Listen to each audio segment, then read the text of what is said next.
Good evening to Hello. കേൾക്കുന്നുണ്ടോ? Hello, കേൾക്കാം.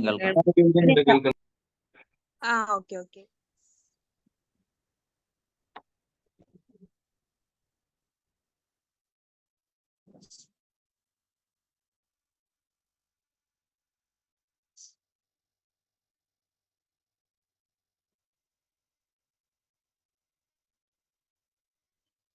Faculty കൂടിയായ TK ഹസീബ് സാറാണ്. സാറിനെ വെൽക്കം ചെയ്യുന്നു.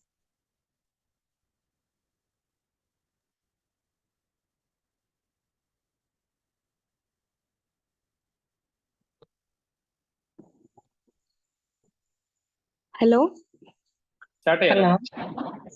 സ്റ്റാർട്ട് ചെയ്തോട്ടെ.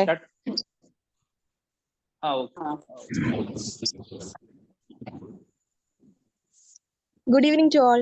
ലിവ് ടു സ്മൈലിന്റെ 215ാമത് സൺഡേ സ്പെഷ്യലാണ് നമ്മൾ ഇന്ന് ഒരുമിച്ച് കൂടിയിട്ടുള്ളത്. ഇന്ന് എഡ്യൂക്കേഷൻ ആൻഡ് എംപവർമെന്റ് എന്ന വിഷയത്തിൽ നമ്മോട് സംസാരിക്കുന്നത് കണ്ണൂർ യൂണിവേഴ്സിറ്റി സെനറ്റ് മെമ്പറും ലിവ് ടു സ്മൈൽ ഫാക്കൽറ്റിയും കൂടിയായ TK ഹസീബ് സാറാണ്. സാറിനെ വെൽക്കം ചെയ്യുന്നു. Thank you for invitation. First of all, good evening, sir. Good evening. ഈ ഗൂഗിൾ സൂം മീറ്റിംഗിലുള്ള പ്രിയപ്പെട്ട LTS-ലെ അധ്യാപക സുഹൃത്തുക്കളെ, മറ്റു സഹപ്രവർത്തകരെ, ഏറെ പ്രിയപ്പെട്ട LTS-ലെ വിദ്യാർത്ഥി സുഹൃത്തുക്കളെ, 215ാമത്തെ സൺഡേ സ്പെഷ്യലാണ് ഇന്നത്തെ എന്ന് അറിയാൻ പറഞ്ഞു. അപ്പം അതൊരു വലിയൊരു നേട്ടമാണ്. 214ഓളം വളരെ സ്പെഷ്യൽ ആയിട്ടുള്ള സൺഡേകൾ വിവിധ ടോപ്പിക്കുകളിൽ വളരെ പ്രഗത്ഭരായ ആളുകളിൽ നിന്ന് അടക്കമുള്ള ക്ലാസ്സുകൾ നിങ്ങൾക്ക്, അതുപോലെ തന്നെ ലെക്ചറുകൾ നിങ്ങൾക്ക് കിട്ടി എന്ന് പറയുന്നത് തീർച്ചയായിട്ടും ഒരു വലിയ ഒരു നേട്ടം തന്നെയാണ്. അതൊരു വലിയ എക്സ്പീരിയൻസ് കൂടിയാണ്. ഇന്ന് എന്നോട് സംസാരിക്കാൻ ആവശ്യപ്പെട്ടിട്ടുള്ള ടോപ്പിക് എന്ന് പറയുന്നത് എഡ്യൂക്കേഷൻ ആൻഡ് എംപവർമെന്റ് എന്ന് പറയുന്ന ടോപ്പിക്കാണ്. തീർച്ചയായിട്ടും എഡ്യൂക്കേഷന്റെ പ്രാധാന്യത്തെ കുറിച്ച് എല്ലാവരും ബോധവാന്മാരായ ഒരു കാലഘട്ടത്തിലൂടെയാണ് നമ്മൾ കടന്നു പോകുന്നത്. അതിൽ തന്നെ ലിവ് ടു സ്മൈൽ പോലെയുള്ള നൂതനമായ ഒരു ലേണിംഗ് പ്ലാറ്റ്ഫോം അല്ലെങ്കിൽ ഒരു ലേണിംഗ് അക്കാഡമി എന്ന് പറയുന്നത് തീർച്ചയായിട്ടും അതിനകത്ത് ജോയിൻ ചെയ്തിട്ടുള്ള വിദ്യാർത്ഥികളായാലും അതിനകത്ത് ഭാഗമായിട്ടുള്ള അധ്യാപകരായി കഴിഞ്ഞാലും ഇതിന്റെ പ്രാധാന്യം വലിയ രീതിയിൽ തിരിച്ചറിയുന്നവർ തന്നെയായിരിക്കും. കാരണം ഏതെങ്കിലും ഒരു കാലഘട്ടത്തിൽ നമുക്ക് ഒരു പക്ഷെ പാതി വഴിയിൽ ഉപേക്ഷിക്കേണ്ടി പോയ നമ്മുടെ വിദ്യാഭ്യാസ സ്വപ്നങ്ങളുടെ അതിന്റെ പൂർത്തീകരണത്തിന് വേണ്ടിയിട്ടാണ് നമ്മളിൽ പല ആളുകളും വീണ്ടും ഇത്തരം ഈ സംവിധാനത്തിന്റെ ഭാഗമായിട്ടുണ്ട്. വിദ്യാഭ്യാസത്തെ കുറിച്ച് അല്ലെ നമുക്കറിയാം, ഒരുപക്ഷെ ഒരു 10-30 വർഷം മുൻപ് അല്ലെങ്കിൽ 50-50 വർഷം മുൻപ് ഒരുപക്ഷെ നമുക്ക് തൊട്ട് മുൻപുണ്ടായിരുന്ന തലമുറ, അതായത് നമ്മുടെ മാതാപിതാക്കളുടെ കാലഘട്ടത്തിൽ ഉണ്ടായിരുന്ന ഒരു തലമുറക്കുണ്ടായിരുന്ന ഒരു കാഴ്ചപ്പാടല്ല ഇന്ന് സമൂഹത്തിന് മൊത്തത്തിലുള്ളത്. അത് മാറിയിട്ടുണ്ട്. അന്ന് എന്തിനാണ് വിദ്യാഭ്യാസം നേടുന്നത് എന്ന് അല്ലെങ്കിൽ പഠിക്കുന്നത് എന്ന് ഒരുപക്ഷെ അത് ഒരു തികച്ചും ഒരു അനാവശ്യമായിട്ടുള്ള ഒരു എൻഗേജ്മെന്റ് ആണ്, അല്ലെങ്കിൽ ഒരു വ്യവഹാരമാണ് എന്നുള്ള ഒരു ബോധമുള്ള അങ്ങനെയുള്ള ചിന്താഗതിയുള്ള ഒരു കാലഘട്ടമായിരുന്നു. അവിടെ നിന്ന് ഒരുപക്ഷെ നമ്മൾ ഈ കാലഘട്ടത്തിൽ നമ്മൾ കാണുന്നത്, ഈ കാലഘട്ടത്തിൽ സമൂഹത്തിൽ ഏറ്റവും ഉന്നത നിലകളിൽ എത്തിയ ആളുകൾ, അല്ലെങ്കിൽ നമ്മൾ സക്സസ് പേഴ്സൺസ് എന്ന് നമ്മൾ വിളിക്കുന്ന ആളുകളിൽ വലിയ ബഹുഭൂരിപക്ഷവും തങ്ങളുടെ വിദ്യാഭ്യാസ നേട്ടങ്ങളിലൂടെ ലോകത്തെ വിസ്മയിപ്പിച്ചവരാണ്. അതുകൊണ്ട് തന്നെ തീർച്ചയായിട്ടും നമുക്ക് ഈ നേട്ടത്തിനെ കുറിച്ച് നമുക്ക് തീർച്ചയായിട്ടും വേറെ ഏത് പ്ലാറ്റ്ഫോമിനേക്കാളും കൃത്യമായിട്ട് ലിവ് ടു സ്മൈലിലെ ആളുകൾക്ക് അല്ലെങ്കിൽ വിദ്യാർത്ഥികൾക്ക് മനസ്സിലാവുമെന്ന് ഞാൻ കുറച്ച് വിശ്വസിക്കുന്നു. നമുക്ക് വിദ്യാഭ്യാസവുമായി ബന്ധപ്പെട്ട കാര്യങ്ങൾ പറയുമ്പോൾ ഏറ്റവും പ്രധാനപ്പെട്ട എന്തിനാണ് വിദ്യാഭ്യാസം, അതിന്റെ ലക്ഷ്യം എന്താണ് എന്നുള്ളതാണ്. ഒരുപക്ഷെ നമ്മളിൽ പല ആളുകളും വിദ്യാഭ്യാസത്തെ കാണുന്നത് കുറച്ചുകൂടി മികച്ച ഒരു കരിയർ ഓപ്പർച്യൂണിറ്റിക്ക് വേണ്ടിയിട്ടായിരിക്കും, അല്ലെങ്കിൽ കുറച്ചുകൂടി മികച്ച ജോലി സാധ്യതകൾക്ക് വേണ്ടിയിട്ട്. വളരെയധികം ഈ പറയുന്ന ഞാനടക്കം എന്താണ് ഈ പറയുന്ന എഡ്യൂക്കേഷൻ പ്രോസസ് നമ്മൾ ഈ പറയുന്ന അല്ലെ, നമ്മൾ ഇന്ന് വിദ്യാഭ്യാസം എന്ന് നമ്മൾ ഇന്ന് വിളിക്കുന്നത് ഔപചാരികമായി യൂണിവേഴ്സിറ്റികളിലും കോളേജുകളിലും അതുപോലെ തന്നെ സ്കൂളുകളിലടക്കം നമ്മൾ പോയി ആ ലേണിംഗ് പ്രോസസ്സിന്റെ ഭാഗമാവുന്നത്, എഡ്യൂക്കേഷൻ പ്രോസസ്സിന്റെ ഭാഗമാവുന്നതിനാണ് നമ്മൾ ഇന്ന് വിദ്യാഭ്യാസം എന്ന് പൊതുവിൽ വിളിക്കുന്നത്. അതിന്റെ ലക്ഷ്യം എന്താണെന്ന് ചോദിച്ചു കഴിഞ്ഞാൽ തീർച്ചയായിട്ടും അല്ലെ, നമുക്ക് ഒരു കരിയർ, നമ്മളോട് തന്നെ ഇപ്പോൾ പുതിയ ആളുകൾ, കരിയർ എക്സ്പേർട്സ് ഒക്കെ പറയുന്നത്, നിങ്ങൾ ഇന്ന് പഠിക്കുന്ന കോഴ്സ് ഒരുപക്ഷെ ആർട്ടിഫിഷ്യൽ ഇന്റലിജൻസ് കടന്നു വന്നാൽ, അല്ലെങ്കിൽ ടെക്നോളജിയിൽ അടുത്ത ഒരു അഡ്വാൻസ്മെന്റ് ആയിട്ടുള്ള കാര്യങ്ങൾ വന്നു കഴിഞ്ഞാൽ നിങ്ങൾ ഇന്ന് പഠിക്കുന്ന കോഴ്സുകൾക്ക് ജോലി സാധ്യത ഉണ്ടാകുമോ എന്നുള്ളതാണ് ഇന്ന് ഏറ്റവും വലിയ ചർച്ചാ വിഷയം. തീർച്ചയായിട്ടും കരിയർ ഓപ്പർച്യൂണിറ്റീസ് എന്ന് പറയുന്നത് വിദ്യാഭ്യാസത്തിലെ ഒരു പ്രധാനപ്പെട്ട ഘടകമാണ്. കാരണം നമ്മൾ ഒരു കരിയർ സാധ്യത ഇല്ലാത്ത ഒരു കോഴ്സുകളിലേക്കും അല്ലെങ്കിൽ ഒരു വിദ്യാഭ്യാസ പ്രക്രിയയിലേക്കും നമ്മൾ ആരും കടന്നു പോകില്ല. പക്ഷേ ഈ വിദ്യാഭ്യാസത്തിന്റെ ലക്ഷ്യം എന്ന് പറയുന്നത് കേവലം ജോലി സമ്പാദിക്കുന്നത് അല്ല. അതിന് വളരെ ഫിലോസഫിക്കൽ ആയിട്ടുള്ള തത്വശാസ്ത്രപരമായിട്ടുള്ള സമീപനങ്ങളുണ്ട്. വിദ്യാഭ്യാസം എന്ന് പറയുന്നത് ഒരുപക്ഷെ നമ്മൾ വിചാരിക്കുന്ന രീതിയിൽ വലിയ ജോലികൾ നേടാനുള്ള ഒരു സമ്പ്രദായത്തിന്റെ പേരല്ല വിദ്യാഭ്യാസം. വിദ്യാഭ്യാസം അത് കൃത്യമായിട്ട് അതിന്റെ ലക്ഷ്യം എന്ന് പറയുന്നത് സ്വഭാവ സംസ്കരണമാണ്. ഒരു വ്യക്തിയുടെ ഒരു റിഫോർമേഷൻ പ്രോസസ്സാണ് എഡ്യൂക്കേഷൻ എന്ന് പറഞ്ഞാൽ. ഒരു വ്യക്തിയുടെ ഒരു സ്വഭാവത്തിൽ ഉണ്ടാവുന്ന സംസ്കരണമാണ്. ഒരാളെ മറ്റൊരു മനുഷ്യനാക്കിയിട്ട് മാറ്റുന്ന ഒരു പരിപാടിയുടെ പേരാണ്, ഒരു പ്രക്രിയയുടെ പേരാണ് വിദ്യാഭ്യാസം എന്ന് പറയുന്നത്. ഒരുപക്ഷെ ഈ കാലഘട്ടത്തിൽ അങ്ങനെയാണ് വിദ്യാഭ്യാസം, അതാണ് വിദ്യാഭ്യാസത്തിന്റെ ലക്ഷ്യം എന്ന് ചോദിച്ചു കഴിഞ്ഞാൽ അത് ചോദിച്ച ലക്ഷ്യം അതാണ് എന്ന് പറയുന്ന ആളുകൾ കൂടുതൽ അപഹാസ്യനായി പോകും. കാരണം നമുക്കറിയാം ഇന്ന് സമൂഹത്തിൽ ഏറെ അപജയങ്ങൾ അല്ലെങ്കിൽ വളരെ മോശമായ രീതിയിൽ ഒരുപക്ഷെ കുറ്റകൃത്യങ്ങളിലൊക്കെ ഏർപ്പെടുന്ന ആളുകൾ വിദ്യാഭ്യാസം കിട്ടാത്തവരോ വലിയ രീതിയിലുള്ള വിദ്യാഭ്യാസത്തിനുള്ള അവസരം കിട്ടാത്ത ആളുകളൊന്നുമല്ല. വലിയ ഉന്നതമായ ബിരുദങ്ങളും നമ്മൾ വിദ്യാഭ്യാസപരമായ വലിയ ഉന്നതിയിൽ നിൽക്കുന്ന ആളുകൾ എന്ന് വിശ്വസിക്കുന്ന ആളുകൾ പോലും, ഇന്ന് നമ്മൾ കരുതിയിരുന്ന ആളുകൾ പോലും വളരെ അങ്ങേയറ്റം അപജയമായ ഒരു കാലഘട്ടത്തിലൂടെ അല്ലെങ്കിൽ സാഹചര്യങ്ങളിലൂടെ കടന്നു പോകുന്ന നമ്മൾ കണ്ടിട്ടുണ്ട്. അപ്പൊ യഥാർത്ഥത്തിൽ വിദ്യാഭ്യാസത്തിന്റെ ലക്ഷ്യം എന്ന് പറയുന്നത് ഒരു വ്യക്തിയുടെ സ്വഭാവ സംസ്കരണത്തെ കുറിച്ചാണ്. ഇവിടെ ഇന്നത്തെ ഈ സൺഡേ സ്പെഷ്യലിലൂടെ ഞാൻ നിങ്ങളോട് സംവദിക്കാൻ ആഗ്രഹിക്കുന്നത് വിദ്യാഭ്യാസത്തിന്റെ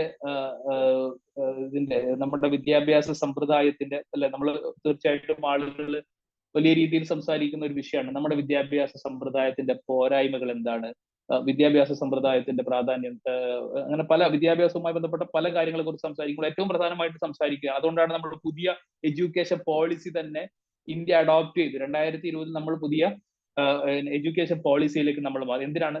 കാലഘട്ടത്തിനനുസരിച്ച് നമ്മുടെ വിദ്യാഭ്യാസ സമ്പ്രദായത്തെ പരിഷ്കരിക്കുന്നതിന് വേണ്ടിയിട്ടാണ്. ഞാൻ സത്യം പറഞ്ഞു കഴിഞ്ഞാൽ വിദ്യാഭ്യാസ സമ്പ്രദായത്തിന്റെ പോരായ്മകൾ ചൂണ്ടിക്കാണിക്കുന്നതിന് വേണ്ടിയിട്ടല്ല ഇന്നത്തെ ഈ ടോപ്പിക്കിലൂടെ നിങ്ങളോട് സംവദിക്കാൻ ഞാൻ ആഗ്രഹിക്കുന്നുണ്ട്. ഞാനിവിടെ ഈ എഡ്യൂക്കേഷൻ, വിദ്യാഭ്യാസം എന്ന് പറയുന്ന നെൽസൺ മണ്ടേല പറഞ്ഞിട്ടുണ്ട്, education is the most powerful weapon which you can use to change the world. നിങ്ങൾക്ക് ലോകത്തെ മാറ്റിമറിക്കാൻ കഴിയുന്ന ഏറ്റവും മികച്ച ആയുധം എന്ന് പറയുന്നത് വിദ്യാഭ്യാസമാണ്.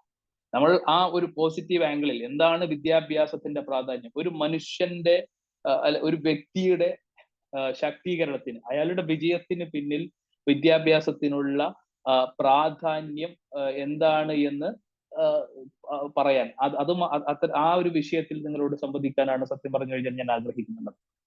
തീർച്ചയായിട്ടും ഞാൻ നേരത്തെ പറഞ്ഞതുപോലെ തന്നെ LTSന്റെ ഭാഗമായി നിൽക്കുന്ന ഓരോ വിദ്യാർത്ഥിക്കും വിദ്യാഭ്യാസത്തിന്റെ ഒരു വലിയ പ്രാധാന്യം തിരിച്ചറിയുന്ന ആളുകൾ തന്നെയായിരിക്കും. കാരണം ഏതെങ്കിലും ഒരു കാലഘട്ടത്തിൽ നമ്മുടെ കുടുംബത്തിൽ SSLC പുതിയതായിട്ട് പഠിക്കുന്ന ആളുകളുണ്ട്, SSLC നേരത്തെ കഴിഞ്ഞ് +2 പഠിക്കുന്ന ആളുകളുണ്ട്.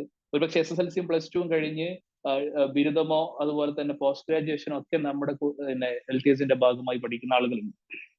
ഒരുപക്ഷെ ഇതിൽ പല ആളുകൾക്കും എന്തിനാണ് ചില നിങ്ങളോട് ആളുകൾ ചോദിക്കും, ഇനി എന്തിനാ നിങ്ങൾക്കൊരു ഡിഗ്രി, ഇനി എന്തിനാ നിങ്ങൾക്കൊരു PG, നിങ്ങളുടെ ഒരു ജോലി ചെയ്യേണ്ട അല്ലെങ്കിൽ ഒരു ജോബ് ഓപ്പർച്യൂണിറ്റിയിലേക്ക് നിങ്ങൾ കടന്നു പോകേണ്ട ആ കാലഘട്ടം കഴിഞ്ഞില്ലേ, അല്ലെങ്കിൽ നിങ്ങൾ ഒരു 10-40 വയസ്സല്ലേ നമ്മുടെ LTSന്റെ ഭാഗമായി പിന്നെ വിവിധ ഏജ് ഗ്രൂപ്പിലുള്ള ആളുകൾ നമ്മുടെ സ്റ്റുഡൻസ് ആയിട്ടുണ്ട്. അപ്പൊ ഇവിടെ നമ്മൾ ചിലപ്പോൾ നമ്മൾ പല ആളുകളോടും ആളുകൾ ചോദിച്ചതായിരിക്കും, എന്തിനാ നിങ്ങൾ ഇപ്പൊ ഒരു ഡിഗ്രി പഠിക്കാൻ വേണ്ടി പോകുന്നത്? അല്ലെ ഇപ്പൊ ഡിഗ്രി ഉണ്ടായിട്ട് ഇപ്പൊ എന്താ കാര്യം?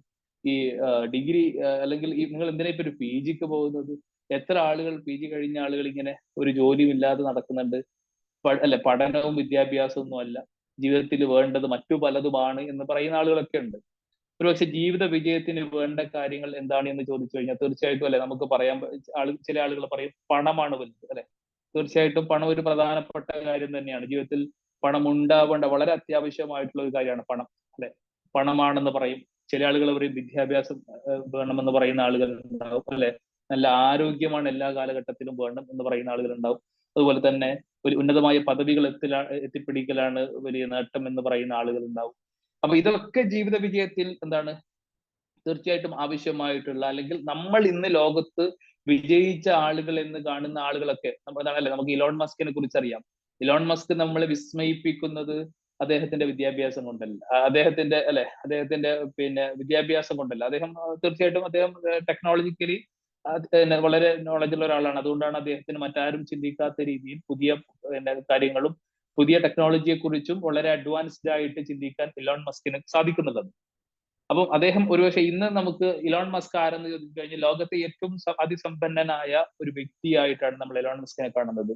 അതുകൊണ്ട് തന്നെ പണം കൊണ്ട് ഇലോൺ മസ്ക് സക്സസ് പേഴ്സൺ ആയി കഴിഞ്ഞു എന്ന് ചോദിച്ചു കഴിഞ്ഞാൽ തീർച്ചയായിട്ടും ഇന്ന് ഇന്ത്യയിലിരിക്കുന്ന കേരളത്തിലിരിക്കുന്ന നമ്മൾ പോലും ഇലോൺ മസ്കിനെ തിരിച്ചറിയുന്നത് എന്താണ് അല്ലെ. അദ്ദേഹം ടെക്നോളജിക്കലി അദ്ദേഹം കൊണ്ടുവന്ന അദ്ദേഹത്തിന്റെ പുതിയ സംരംഭങ്ങളായി കഴിഞ്ഞാലും അതിലൂടെ അദ്ദേഹം ഉണ്ടാക്കിയ സാമ്പത്തിക നേട്ടങ്ങളൊക്കെ തീർച്ചയായിട്ടും അദ്ദേഹത്തിന് ഒരു വിജയിച്ച് അല്ലെ നമുക്ക് സക്സസ്, തീർച്ചയായിട്ടും സക്സസ്, അതുകൊണ്ട് അദ്ദേഹം സക്സസ് ആയി എന്ന് പറയാൻ പൂർണ്ണമായി കഴിയില്ല.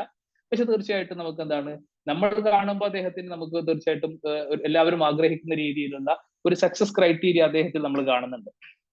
അതുപോലെ തന്നെ നമ്മൾ തീർച്ചയായിട്ടും പിന്നെ വിദ്യാഭ്യാസ നേട്ടങ്ങൾ കൊണ്ട് ലോകത്തെ വിസ്മയിപ്പിച്ച ആളുകളുണ്ട്. നമുക്കറിയാം ലോകത്ത് നമ്മൾ ഏറ്റവും സക്സസ്ഫുൾ ആയിട്ടുള്ള ആളുകളെ കുറിച്ച് നമ്മൾ സംസാരിക്കുമ്പോൾ അക്കൂട്ടത്തിൽ അതിശക്തരായ ഭരണാധികാരികളുണ്ട്, ഒരുപക്ഷെ ലോകത്തെ വിസ്മയിപ്പിച്ച ശാസ്ത്രജ്ഞന്മാരുണ്ട്, ലോകത്തെ അത്ഭുതപ്പെടുത്തിയ എഴുത്തുകാരുണ്ട്. അതുപോലെ തന്നെ ഈ മറ്റു പല മേഖലകളിലും ഒരുപക്ഷെ ലോകത്തെ വിസ്മയിച്ച അഭിനേതാക്കൾ ഉണ്ടാവും. അങ്ങനെ പല ആളുകളുണ്ടാവും. നിങ്ങൾ ഈ പറയുന്ന വിജയിച്ച ആളുകൾ എടുത്തു നോക്കിക്കഴിഞ്ഞാൽ ഒരുപക്ഷെ അതിൽ നമ്മൾ ഏറ്റവും കൂടുതൽ വിസ്മയിപ്പിച്ചുള്ള ആളുകൾ എന്ന് പറയുന്ന ഒരുപക്ഷെ വിദ്യാഭ്യാസം കൊണ്ട് ലോകത്തെ കീഴടക്കിയ ആളുകളാണ്. വിദ്യാഭ്യാസ നേട്ടങ്ങൾ കൊണ്ട് ലോകത്തെ കീഴടക്കിയ ആളുകൾ. അതുകൊണ്ട് തന്നെ തീർച്ചയായിട്ടും നേരത്തെ ഞാൻ ആദ്യം പറഞ്ഞു വെച്ച നെൽസൺ മണ്ടേലയുടെ അദ്ദേഹം പറഞ്ഞു വെച്ച ഒന്നുകൂടി പറഞ്ഞു കഴിഞ്ഞാൽ ഈ ലോകത്തെ മാറ്റിമറിക്കാൻ സാധ്യമായ ഏറ്റവും മികച്ച ആയുധം എന്ന് പറയുന്നത് എഡ്യൂക്കേഷൻ തന്നെയാണ്. 2 ദിവസം മുമ്പാണ് അല്ലെ നമ്മൾ അയ്യങ്കാളി ജയന്തി കഴിഞ്ഞുപോയി. നമ്മളൊക്കെ അയ്യങ്കാളിയെ കുറിച്ച് പറയുമ്പോൾ തീർച്ചയായിട്ടും അല്ലെ ഒരു വലിയ സാമൂഹ്യ പരിഷ്കർത്താവായിരുന്നു അയ്യങ്കാളി. ഏറ്റവും കേരളത്തിലെ ഏറ്റവും പിന്നോക്ക വിഭാഗമായ അയിത്ത വിഭാഗമായ പുല വിഭാഗത്തിൽ നിന്ന് വളർന്നു വന്ന് അവരുടെ ഒരു ഉന്നമനത്തിന് വേണ്ടിയിട്ട് പ്രവർത്തിച്ച ഒരു നേതാവായിരുന്നു ശ്രീ അയ്യങ്കാളി എന്ന് പറയുന്നത്. അദ്ദേഹത്തിന് ഉണ്ടായിരുന്ന വിളിപ്പേര് തന്നെ പുലയ മഹാരാജാവ് എന്നായിരുന്നു. രണ്ടോ മൂന്നോ കഴിഞ്ഞ ആഴ്ചയാണ് നമ്മൾ അദ്ദേഹത്തിന്റെ ജന്മദിനം നമ്മള് ആചരിച്ചത്. അയ്യങ്കാളി എന്തുകൊണ്ടാണ് അദ്ദേഹത്തിന് പുലയ മഹാരാജാവ് എന്ന് വിളിക്കുന്നത് ചോദിച്ചു കഴിഞ്ഞാൽ എല്ലാ അർത്ഥത്തിലും പുലയ വിഭാഗത്തിന്റെ പിന്നോക്ക ഈ നിൽക്കുന്ന അയിത്ത ഏറ്റവും താഴ്ന്ന ജാതി ആയി കണ്ടിരുന്ന അവരുടെ ആ ജാതി വിഭാഗത്തിന്റെ ഉന്നമനത്തിന് വേണ്ടിയിട്ട് പ്രവർത്തിച്ച ഒരാള് എന്നുള്ളത് മാത്രമല്ല, അങ്ങനെ ഒരുപാട് ആളുകൾ പ്രവർത്തിച്ചിട്ടുണ്ട്. അതിനപ്പുറത്തേക്ക് അതിശക്തമായി ആ സമൂഹത്തിന്റെ ഉന്നമനത്തിന് വേണ്ടിയിട്ട് ഏറ്റവും കൂടുതൽ മുന്നിൽ നിന്ന് പ്രവർത്തിച്ച ഒരാളാണ്. ആ പ്രവർത്തനത്തിൽ പോലും ഒരുപക്ഷെ 1940കളിലും 1950 മുൻപ് മരണപ്പെട്ടു പോയ 40 കാലഘട്ടത്തിൽ മരണപ്പെട്ടു പോയ ഒരാളാണ് അയ്യങ്കാളി. ആ അയ്യങ്കാളി ഒരുപക്ഷെ 80 വർഷം മുൻപ് അദ്ദേഹത്തിന്റെ സ്വപ്നം എന്തായിരുന്നു? അദ്ദേഹം ഗാന്ധിജിയോട് പറഞ്ഞത്, എന്റെ സമുദായത്തിൽ നിന്ന്, അദ്ദേഹത്തിന്റെ ജാതിയിൽ നിന്ന് ഒരു 10 BA കാരെയെങ്കിലും, അതായത് അന്നത്തെ നമ്മുടെ ഇന്ന് പറയുന്ന ഗ്രാജുവേഷൻ, അന്നത്തെ എന്താണ് BA കാരെ കണ്ടിട്ട് എന്റെ ജാതിയിൽ നിന്ന് ഒരു 10 BA കാരെങ്കിലും കണ്ടിട്ട് എനിക്ക് മരിച്ചാൽ മതി എന്നാണ് അദ്ദേഹം പറഞ്ഞത്. ആ അയ്യങ്കാളിയുടെ ഒരു വിശദം ഒരു വലിയ അദ്ദേഹത്തിന്റെ ഒരു വലിയ ഒരു സംഭവബഹുലമായ ജീവിതമായിരുന്നു. അദ്ദേഹത്തിന്റെ ജീവിതത്തിൽ ഏറ്റവും പ്രധാനപ്പെട്ട ഒരു ഏടാണ് പഞ്ചമി എന്ന് പറയുന്ന ഒരു കുട്ടി. നിങ്ങൾ കേട്ടിട്ടുണ്ടാവും. ഒരു ഏതാനും വർഷങ്ങൾക്ക് മുൻപ് കേരളത്തിന്റെ ബഡ്ജറ്റ് അവതരിപ്പിക്കുമ്പോൾ ശ്രീ തോമസ് ഐസക് അന്ന് ആ ബഡ്ജറ്റിന്റെ കവർ പേജായി കൊടുത്തിരുന്നത് ഈ അയ്യങ്കാളിയും പഞ്ചമിയും കൂടി പള്ളിക്കുടത്തിലേക്ക് പോകുന്ന ഒരു കവർ ചിത്രമായിരുന്നു. അത് ഈ അയ്യങ്കാളിയുടെ കേരള നവോത്ഥാനത്തിന്റെ ഒരു പ്രവർത്തനത്തിന്റെ ഒരു പ്രധാനപ്പെട്ട ഏടാണ് ഈ അയ്യങ്കാളിയും ഈ പഞ്ചമി എന്ന് പറയുന്ന കുട്ടിയെ അവിടെ സ്കൂളിൽ ചേർക്കാൻ വേണ്ടിയിട്ട് പോവുകയാണ്. അത് കീഴ്ജാതിക്കാരായ ആളുകൾക്ക് സ്കൂളിൽ പഠിക്കാൻ അവർക്ക് അനുമതിയില്ലാത്ത ഒരു കാലഘട്ടത്തിലാണ് അയ്യങ്കാളി പഞ്ചമിയും കൊണ്ട് വിദ്യാലയത്തിലേക്ക് പോകുന്നുള്ളത്. അവിടെ ആ കുട്ടിക്ക് പഞ്ചമി എന്ന് പറയുന്ന പിന്നെ കീഴ്ജാതിയിൽപ്പെട്ട വിദ്യാർത്ഥിക്ക് അവരുടെ വിദ്യാഭ്യാസം നിഷേധിക്കുന്ന ഒരു സാഹചര്യം വന്നപ്പോ അന്ന് അയ്യങ്കാളി പറഞ്ഞത്, ഞങ്ങളുടെ കുട്ടികളെ പഠിപ്പിക്കാൻ നിങ്ങൾക്ക് കഴിയില്ല എങ്കിൽ നിങ്ങളുടെ പാഠം കൊയ്യാൻ ഞങ്ങൾക്ക് സൗകര്യമില്ല എന്നാണ്. അത്രത്തോളം ആ തലമുറയെ, ആ വിഭാഗത്തെ സാമൂഹിക വിദ്യാഭ്യാസത്തിലൂടെ സമൂഹത്തിന്റെ ഉന്നതിയിലേക്ക് കൊണ്ടുവരാൻ വേണ്ടിയിട്ടാണ്. എന്നിട്ട് ദീർഘകാലം ആ പാഠങ്ങൾ കൊയ്യാതെ അതിന് അയ്യങ്കാളി ഉപയോഗിച്ച വാക്കെന്ന് പറയുന്നത്, ഞങ്ങളുടെ കുട്ടികളെ നിങ്ങൾ പഠിപ്പിക്കുന്നില്ല എങ്കിൽ നിങ്ങളുടെ പാടത്ത് ഞങ്ങൾ മുട്ടിപ്പുല്ല് മുളപ്പിക്കുന്ന പറഞ്ഞ. മുട്ടിപ്പുല്ല് എന്ന് പറഞ്ഞാൽ പാടം കൊയ്യാതെ അവിടെ ഉണ്ടാവുന്ന പുല്ലിനെയാണ് മുട്ടിപ്പുല്ല് എന്ന് പറയുന്നത്. അങ്ങനെയാണ് എന്തിനു വേണ്ടിയിട്ടാണ് അയ്യങ്കാളിയുടെ ഈ കേരള നവോത്ഥാനത്തിന്റെ ഒരു പ്രധാനപ്പെട്ട ഒരു വിദ്യാഭ്യാസ പ്രവർത്തനത്തിന്റെ ഭാഗം കൂടിയാണ് അയ്യങ്കാളിയും പഞ്ചമിയും കൂട്ടി അയ്യങ്കാളി സ്കൂളിലേക്ക് പോകുന്ന ചിത്രം. ഞാൻ നേരത്തെ പറഞ്ഞ പോലെ തോമസ് ഐസക് പോലും അദ്ദേഹത്തിന്റെ ഒരു ബഡ്ജറ്റിന്റെ കവർ പേജ് ആയിട്ട് അത് കൊണ്ടുവന്നത് എന്തിനാണെന്ന് ചോദിച്ചു കഴിഞ്ഞാൽ അത് കേരളത്തിന്റെ സാമൂഹിക മുന്നേറ്റത്തിന്റെ ഒരു വലിയൊരു ഭാഗമായിരുന്നു. ഈ പറഞ്ഞ രീതിയിൽ വിദ്യാഭ്യാസത്തിന് വേണ്ടിയിട്ടാണ്. കുട്ടികളെ പഠിപ്പിക്കാൻ ഏത് കാലഘട്ടത്തിൽ 2020-ലോ 2024-ലോ അല്ല നമ്മൾ സംസാരിക്കുന്നത്, 1940 മുൻപ്. ഒരുപക്ഷെ നമ്മൾ ഇന്ന് വിദ്യാഭ്യാസത്തിന്റെ പ്രാധാന്യത്തെ ഇന്ന് നമ്മൾ സംസാരിക്കുന്നതിനേക്കാൾ അത്രക്കൊന്നും ആ പ്രാധാന്യം തിരിച്ചറിയാത്ത ഒരു കാലത്ത് സമൂഹത്തിലെ ഒരു വിഭാഗത്തിന് ഈ പറയുന്ന രീതിയിൽ അവരുടെ വിദ്യാഭ്യാസം നിഷേധിക്കുമ്പോൾ അവർക്ക് വിദ്യാഭ്യാസം ലഭിക്കേണ്ടത് ഒരു രാഷ്ട്രീയമായ ആവശ്യമായി അതിനു വേണ്ടിയിട്ട് പോരാടിയ ആളാണ് അയ്യങ്കാളി. അപ്പൊ തീർച്ചയായിട്ടും നേരത്തെ ഞാൻ പറഞ്ഞു വെച്ചതുപോലെ തന്നെ എന്തിനു വേണ്ടിയിട്ടാണ് കുട്ടികൾക്ക് വിദ്യാഭ്യാസം ഉണ്ടാവുക, അവരെ വിദ്യാഭ്യാസത്തിലൂടെ വളർത്തിയെടുക്കുക എന്ന് പറയുന്നത് ഒരു സമൂഹത്തിന്റെ ഉന്നമനത്തിന് ഏറ്റവും ആവശ്യമായ ഒരു കാര്യമാണ്. നമുക്കൊരു പക്ഷേ നിങ്ങൾക്ക് ഒരു പക്ഷെ നിങ്ങളിൽ 10 പേർക്ക് ഞാൻ നിങ്ങളെ കൂട്ടത്തിൽ നിന്ന് 115 പേര്, നിങ്ങൾ 115ഓളം പേര് ഈ ഗ്രൂപ്പിൽ ഇപ്പോ ഇവിടെ ലൈവായിട്ടുണ്ട്. ഞാൻ നിങ്ങളിൽ നിന്ന് 10 പേരെ തെരഞ്ഞെടുത്തുകൊണ്ട് നിങ്ങളോട് പറയാണ്, ഞാൻ നിങ്ങൾക്ക് 10 പേർക്ക് 10 പേർക്ക് ഞാൻ 10 ലക്ഷം രൂപ വെച്ച് ഞാൻ നിങ്ങൾക്ക് 10 പേർക്ക് തരാം. അല്ലെങ്കിൽ വേറൊരു 10 ആളുകളെ ഞാൻ എടുത്തിട്ട് പറയാണ്, നിങ്ങൾ ആഗ്രഹിക്കുന്ന അല്ലെങ്കിൽ നിങ്ങൾക്ക് ലഭിക്കാവുന്നതിൽ വെച്ച് ഏറ്റവും മികച്ച വിദ്യാഭ്യാസം ഞാൻ നിങ്ങൾക്ക് തരാം. മറ്റ് 10 ആളുകളോട് പറയുകയാണ്, നിങ്ങൾക്ക് ഈ രാജ്യത്ത് ലഭ്യമായ ഏറ്റവും മികച്ച 10 പദവികൾ നിങ്ങൾക്ക് നൽകാം. നിങ്ങളിൽ ഏത് തിരഞ്ഞെടുക്കുമെന്ന് ഞാൻ ചോദിച്ചു കഴിഞ്ഞാൽ തീർച്ചയായിട്ടും നിങ്ങൾ ഏത് പറയും? തീർച്ചയായിട്ടും നിങ്ങൾ ഓരോ ആളുകളും അവരവരുടെ അഭിരുചിക്കും താല്പര്യത്തിനനുസരിച്ച് പറയും. തീർച്ചയായിട്ടും നിങ്ങൾ 10 ലക്ഷം തന്നോളൂ, അത് ഞാൻ ഒരു വർഷം കൊണ്ട് 20 ലക്ഷം ആക്കി തരാം എന്ന് ആത്മവിശ്വാസത്തോടു കൂടി പറയാൻ കഴിയുന്ന കുട്ടികൾ ഈ ഗ്രൂപ്പിനകത്ത് ഉണ്ടാവും. നിങ്ങൾ ഈ പറഞ്ഞ പോലെ ഈ രാജ്യത്തെ ഏറ്റവും സുപ്രധാനമായ പദവികൾ എനിക്ക് നൽകാം എന്ന് പറഞ്ഞു കഴിഞ്ഞാൽ തീർച്ചയായിട്ടും അതുകൊണ്ട് ഞാൻ സമൂഹത്തിൽ വലിയ മാറ്റങ്ങൾ ഉണ്ടാക്കാം എന്ന് ആത്മവിശ്വാസമുള്ള ആളുകൾ നിങ്ങളുടെ കൂട്ടത്തിലുണ്ടാവും. പക്ഷേ ഞാൻ ഈ പറഞ്ഞതുപോലെ കുറച്ച് കുട്ടികൾക്ക് 10 കുട്ടികൾക്ക് പൈസയും 10 കുട്ടികൾക്ക് പദവിയും 10 കുട്ടികൾക്ക് വിദ്യാഭ്യാസവും നൽകുകയാണെങ്കിൽ തീർച്ചയായിട്ടും സാമൂഹികമായി അല്ലെങ്കിൽ സൊസൈറ്റിയുടെ ഏറ്റവും ശാശ്വതമായ മുന്നേറ്റത്തിന്, ഏറ്റവും മികച്ച മുന്നേറ്റത്തിന് ഇതിൽ ഏതായിരിക്കും ഗുണം ചെയ്യുക എന്ന് ഞാൻ ചോദിച്ചു കഴിഞ്ഞാൽ നിങ്ങളുടെ വ്യക്തിപരമായ മറുപടി എന്തായിരിക്കും? ഞാൻ നിങ്ങളൊരു ചോദ്യമായിട്ടാണ് ചോദിക്കുന്നത്. നിങ്ങളിൽ 10 പേർക്ക് ഞാൻ പണം നൽകാമെന്ന് പറയുന്നു, 10 പേർക്ക് ഞാൻ പദവികൾ നൽകാമെന്ന് പറയുന്നു, 10 ആളുകളോട് ഞാൻ പറയുന്നു നിങ്ങൾക്ക് ഈ രാജ്യത്ത് ലഭ്യമായതിൽ വെച്ച് ഏറ്റവും മികച്ച വിദ്യാഭ്യാസം നൽകാമെന്ന് പറയുന്നു. തീർച്ചയായിട്ടും നിങ്ങൾ ഇതിനകത്ത് ഏത് തെരഞ്ഞെടുക്കും? വിദ്യാഭ്യാസം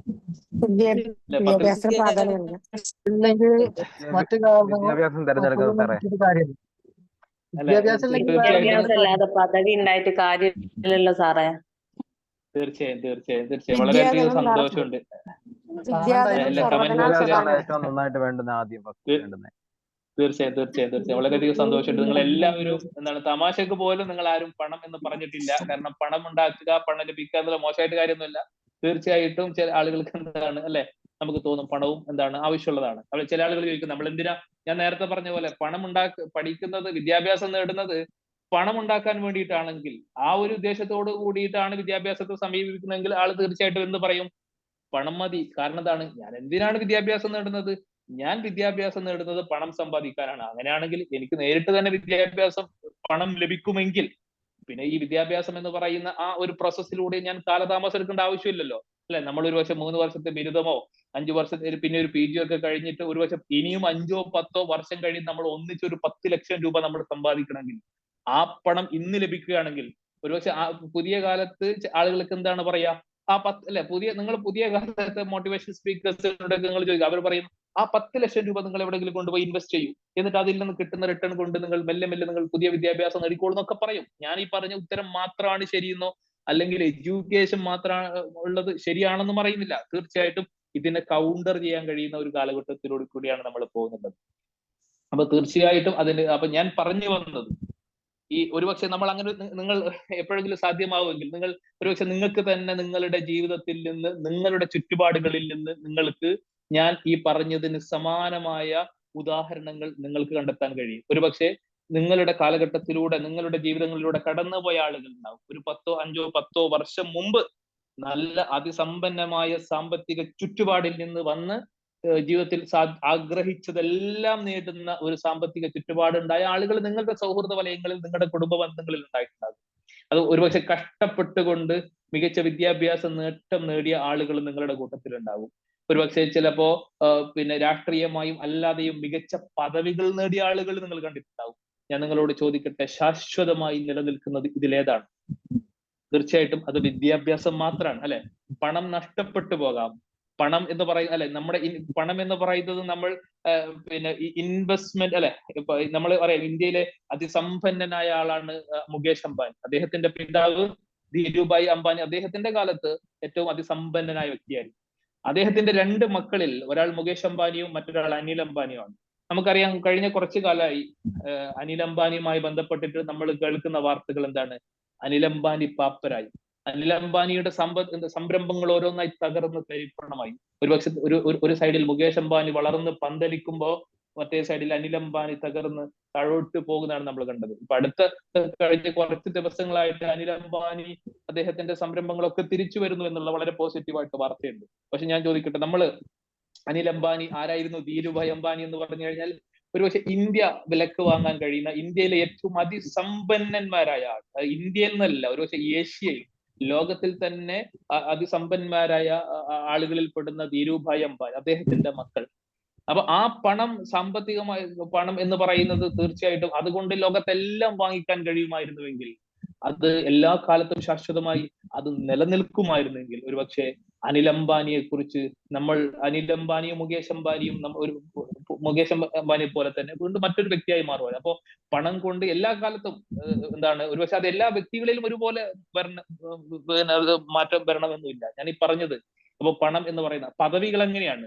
നിങ്ങൾ അല്ലെ, ഏതാനും ആഴ്ചകൾക്ക് മുൻപാണ് നമ്മുടെ തൊട്ട് അയൽപക്കത്തുള്ള ഒരു രാജ്യത്തിൽ നിന്ന് ഒരു പ്രധാനമന്ത്രി, ഒരു വനിതാ പ്രധാനമന്ത്രി രാജ്ഞി രാമാനം നമ്മുടെ രാജ്യത്തേക്ക് പലായനം ചെയ്ത വാർത്തകൾ നിങ്ങൾ വായിച്ചിട്ടുണ്ടാവും, അല്ലെ? ഏതാണ് ആ പ്രധാനമന്ത്രി? അല്ലെ, ഷെയ്ഖ് ഹസീന എന്ന് പറയുന്ന ബംഗ്ലാദേശിലെ പ്രധാനമന്ത്രിയാണ്.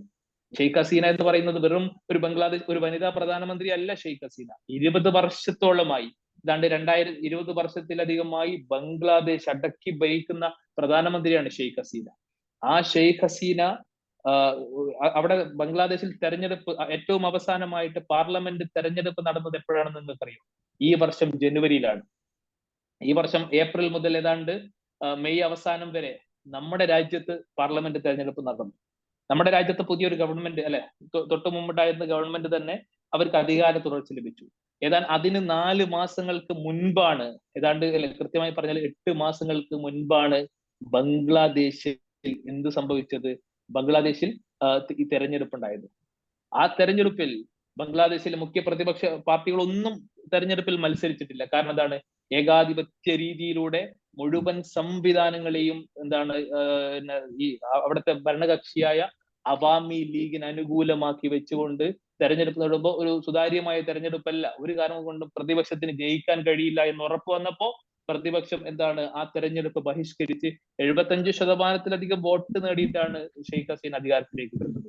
ഏതാനും മാസങ്ങൾക്ക് മുൻപ് നടന്ന ഒരു തെരഞ്ഞെടുപ്പിൽ വലിയ ഭൂരിപക്ഷത്തിൽ വന്ന ഭരണാധികാരിയാണ് നിമിഷ നേരം കൊണ്ട് ഉടുതുണിക്കും മറുതുണിയില്ലാതെ ആ രാജ്യത്തിൽ നിന്ന് പലായനം ചെയ്യേണ്ടി വന്നു. പക്ഷെ നിങ്ങൾ ബംഗ്ലാദേശിന്റെ വാർത്തകൾ നിങ്ങൾ ഫോളോ ചെയ്ത ആളുകളാണെങ്കിൽ നിങ്ങൾക്ക് വളരെ രസകരമായി നിങ്ങൾക്ക് തോന്നുന്ന രണ്ട് കാര്യങ്ങൾ, ബംഗ്ലാദേശിൽ നിന്നുള്ള ഒരു പലായനവും ബംഗ്ലാദേശിലേക്കുള്ള ഒരു തിരിച്ചുവരവും. മറ്റൊരു വ്യക്തി ഷെയ്ഖ് ഹസീന ബംഗ്ലാദേശിൽ നിന്ന് ഇന്ത്യയിലേക്ക് പലായനം ചെയ്തപ്പോ മറ്റൊരു വ്യക്തി ഫ്രാൻസിൽ നിന്ന് ബംഗ്ലാദേശിലേക്ക് വന്ന വാർത്തകൾ, നിങ്ങൾ പത്രവാർത്തകൾ, മാധ്യമ വാർത്തകൾ ഫോളോ ചെയ്ത ആളുകളാണെങ്കിൽ നിങ്ങൾക്ക് ആ വാർത്തകളിലൂടെ നിങ്ങൾക്ക് കാണാൻ വേണ്ടി കഴിഞ്ഞതാണ്. യെസ്, ആ കമന്റിൽ പറഞ്ഞു, ആരാണത്? യൂനസ് ഖാൻ അല്ല, മുഹമ്മദ് യൂനുസ് എന്നാണ് അദ്ദേഹത്തിന്റെ പേര്. മുഹമ്മദ് യൂനുസ്, യൂനസ് ഖാൻ എന്നല്ല കേട്ടോ, അതിന് പേരിന്റെ കൂടെ ഖാൻ ഇല്ല, മുഹമ്മദ് യൂനുസ് ആണ്, ഖാൻ ഇല്ലെന്ന് എന്റെ ഓർമ്മ, ഖാൻ ഇല്ല. അദ്ദേഹം ആരാണ്? അദ്ദേഹം 2006 സമാധാനത്തിന് നോബൽ സമ്മാനം ലഭിച്ച ആൾ. ഒരുപക്ഷെ എഡ്യൂക്കേഷൻ ആൻഡ് എംപവർമെന്റ് എന്ന് പറയുന്നതിന് ഈ പറഞ്ഞ രീതി അല്ലെ, ഞാൻ നിങ്ങളോട് പറയുന്നത് അധികാരം കൊണ്ട് നേടിയെടുക്കാൻ കഴിഞ്ഞ 20 വർഷം കൊണ്ട് തങ്ങളുടെ കയ്യിലേക്ക് വന്ന അധികാരം എല്ലാ കാലഘട്ടവും നിലനിർത്താൻ കഴിയുമെന്ന ധാരണയിൽ ഭരിച്ചിരുന്ന ഒരു പ്രധാനമന്ത്രി, ആ പ്രധാനമന്ത്രി രാജ്യത്തെ ജനങ്ങളെ ഭയന്ന്, രാജ്യത്തെ ചെറുപ്പക്കാരെ, വിദ്യാർത്ഥികളെ ഭയന്ന് രാജ്യത്തിൽ നിന്ന് ഒളിച്ചോടിയപ്പോ ആ വിദ്യാർത്ഥികൾ ഒരുപക്ഷെ ഒരു വേള അത് ബംഗ്ലാദേശിലെ ന്യൂനപക്ഷങ്ങൾക്ക് നേരെയുള്ള, അവിടുത്തെ ഹിന്ദു വിഭാഗത്തിന് നേരെയുള്ള വർഗീയ കലാപമായി പോകുമോ എന്ന് പോലും ലോകം ഭയപ്പെട്ടിരുന്ന ഒരു സാഹചര്യത്തിൽ ആ വിദ്യാർത്ഥികൾ സമചിത്തതയോടുകൂടി അവരെന്ത് ചെയ്യാണ്? ഫ്രാൻസിൽ നിന്ന് ഒരു ബംഗ്ലാദേശുകാരൻ തിരിച്ചു വിളിക്കുകയാണ്. അതാരെയായിരുന്നു? മുഹമ്മദ് യൂനസ് എന്ന് പറയുന്ന ബംഗ്ലാദേശ് കണ്ട എക്കാലത്തെയും മികച്ച ഒരു സാമൂഹിക, അദ്ദേഹത്തിന് വിളിക്കുക, ഒരു എക്കണോമിസ്റ്റ് എന്ന് വിളിക്കാം, അല്ലെങ്കിൽ ഒരു സാമൂഹിക പരിഷ്കർത്താവ് എന്ന് വിളിക്കാൻ കഴിയുന്ന മുഹമ്മദ് യൂനസ്. ആരാണ് മുഹമ്മദ് യൂനസ് എന്ന് നിങ്ങൾക്കറിയോ? നിങ്ങൾ ഒരുപക്ഷെ ബംഗ്ലാദേശിന്റെ ക്രിക്കറ്റ് ജേഴ്സി ക്രിക്കറ്റ് കാണുന്ന ആളുകൾ 112 പേരുള്ള ആളുകളുണ്ട് തീർച്ചയായിട്ടും നിങ്ങളുടെ കൂട്ടത്തിൽ. ബംഗ്ലാദേശിന്റെ ക്രിക്കറ്റ് കാണുമ്പോൾ നിങ്ങൾ ബംഗ്ലാദേശിന്റെ ജേഴ്സിയിൽ, ഇപ്പോൾ എനിക്ക് ആ പേരുണ്ടോന്ന് അറിയില്ല, കാരണം ഞാൻ കുറച്ചു കാലമായി കളിയൊക്കെ കണ്ടിട്ട്, നേരത്തെ ബംഗ്ലാദേശിന്റെ ജേഴ്സിയിൽ ഉണ്ടായിരുന്ന ബംഗ്ലാദേശ് ഗ്രാമീൺ ബാങ്ക് എന്ന് പറഞ്ഞുകൊണ്ട് ഒരു സ്ഥാപനത്തിനായിരുന്നു ബംഗ്ലാദേശിന്റെ പരസ്യം ഉണ്ടായിരുന്നത്. ഇപ്പോഴും അത് തന്നെയായിരിക്കും എന്ന് ഞാൻ വിശ്വസിക്കുന്നു. മാറ്റം ആ ബംഗ്ലാദേശ് ഗ്രാമീൺ ബാങ്കിന്റെ സ്ഥാപകനാണ്. അതൊരു ബാങ്കായിട്ട് തുടങ്ങിയ സംരംഭമൊന്നുമല്ല. അദ്ദേഹം ധാക്ക യൂണിവേഴ്സിറ്റി, അമേരിക്കയിലെ, ഞാൻ മനസ്സിലാക്കുന്നത് അദ്ദേഹം അമേരിക്കയിലാണ്, അമേരിക്കയിൽ വിദ്യാഭ്യാസം കഴിഞ്ഞ ഒരാളാണ്. അദ്ദേഹം ഒരു എക്കണോമിസ്റ്റ് ആയിരുന്നു. അദ്ദേഹം ധാക്ക യൂണിവേഴ്സിറ്റിയിൽ അവിടെ അധ്യാപകനായിരിക്കുകയാണ്. അദ്ദേഹം എന്ത് ചെയ്യുന്നത്? ഈ ബംഗ്ലാദേശിൽ അദ്ദേഹം എന്ത് ചെയ്യാണ്? അദ്ദേഹം അവിടുത്തെ ദാരിദ്ര്യ നിർമ്മാർജ്ജനം, തീർച്ചയായിട്ടും നമുക്കറിയാം ബംഗ്ലാദേശ് എന്ന് പറയുന്നത് നമ്മുടെ ഭാഗമായിരുന്ന ഒരു രാജ്യമാണ്. 1947 ഇന്ത്യ വിഭജിക്കപ്പെട്ട് മതത്തിന്റെ അടിസ്ഥാനത്തിൽ പാകിസ്ഥാൻ എന്ന് പറഞ്ഞ ഒരു രാജ്യം വന്നപ്പോ ഇന്ത്യയെ കിഴക്കും പടിഞ്ഞാറുമായിട്ട് മുറിച്ച് രണ്ട് ഭാഗങ്ങളെയും ചേർത്തുകൊണ്ട് പാകിസ്ഥാൻ എന്ന് പറഞ്ഞ ഒരു രാജ്യമുണ്ടാക്കി.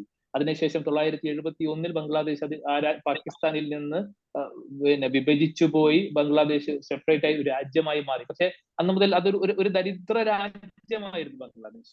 ആ ബംഗ്ലാദേശ് എന്ത് ചെയ്യാണ്? ആ ബംഗ്ലാദേശിന്റെ ദാരിദ്ര്യ നിർമ്മാർജ്ജനത്തിൽ സുപ്രധാനമായ പങ്ക് വഹിച്ച സ്ഥാപനമാണ് ഈ പറഞ്ഞ ബംഗ്ലാദേശ് ഗ്രാമീൺ ബാങ്ക്. ആ ഗ്രാമീൺ ബാങ്കിന്റെ എന്ന് പറയുന്നത് നമ്മൾ ഇന്ന് കാണുന്ന പോലെ സുശക്തമായ ഒരു കോർപ്പറേറ്റ് ഓഫീസോട് കൂടിയിട്ട്, അല്ലെങ്കിൽ നമ്മുടെ നാട്ടിൽ കാണുന്ന ഒരു വലിയ സംവിധാനമുള്ള ബാങ്കായിട്ട് തുടങ്ങിയ ബാങ്കൊന്നും അല്ല ബംഗ്ലാദേശ് ഗ്രാമീൺ ബാങ്ക്. ആ ബംഗ്ലാദേശ് അത് നമ്മൾ ഇന്ന് കാണുന്ന ഒരുപക്ഷെ നമ്മുടെ രാജ്യത്തൊക്കെയുള്ള, നമ്മുടെ നാട്ടിൽ കേരളത്തിലൊക്കെയുള്ള കുടുംബശ്രീ സംവിധാനം പോലെയുള്ള മൈക്രോ ഫിനാൻസ് സംരംഭങ്ങളിലൂടെ സ്ത്രീകൾക്ക് വായ്പ കൊടുത്തു. അദ്ദേഹം എന്ത് ചെയ്യാണ്? പലിശയില്ലാത്ത വായ്പ ബംഗ്ലാദേശിലെ സ്ത്രീകൾക്ക് കൊടുത്തു. അദ്ദേഹം സ്ത്രീകൾക്ക് വായ്പ കൊടുത്തിട്ട് അവർക്കൊണ്ട് സ്വയം തൊഴിലുകൾ പ്രോത്സാഹിപ്പിച്ചപ്പോ ആ സ്വയം തൊഴിലിലൂടെ അവർ വരുമാനം കണ്ടെത്തുകയും തിരിച്ച് ആ ലോണുകൾ കൃത്യമായി തിരിച്ചടക്കുകയും ചെയ്തു. പലിശയില്ലാതെ ലോൺ കൊടുക്കുകയാണ്. അങ്ങനെ ആ സംവിധാനം ഏറ്റവും മികച്ച സംവിധാനമായി മാറി. ബംഗ്ലാദേശ് മൊത്തം പടർന്ന് പന്തലിച്ച ബംഗ്ലാദേശ് ഗ്രാമീൺ ബാങ്കായി മാറി. ബംഗ്ലാദേശിന്റെ ദാരിദ്ര്യ നിർമ്മാർജ്ജനത്തിൽ വളരെ സുപ്രധാനമായ പങ്ക് വഹിച്ച ഒരു വ്യക്തിയായി അദ്ദേഹം അന്ന് രാഷ്ട്രീയത്തിന്റെ ഭാഗമല്ല. അദ്ദേഹം ബംഗ്ലാദേശിന്റെ പിന്നെ ധനകാര്യമന്ത്രിയല്ല. അദ്ദേഹം ബംഗ്ലാദേശിന്റെ അന്ന് ഈ സ്ഥാപനം ആരംഭിക്കുന്ന അദ്ദേഹത്തിന്റെ സ്വന്തം നിലയിൽ ആരംഭിച്ച, അദ്ദേഹം നേടിയ സാമ്പത്തിക ശാസ്ത്രത്തിൽ അദ്ദേഹം നേടിയ വിദ്യാഭ്യാസത്തിലൂടെ ആ രാജ്യത്തിന്റെ ദാരിദ്ര്യ നിർമ്മാർജ്ജനത്തിൽ വലിയ പങ്ക് വഹിക്കുകയായിരുന്നു മുഹമ്മദ് യൂനുസ്.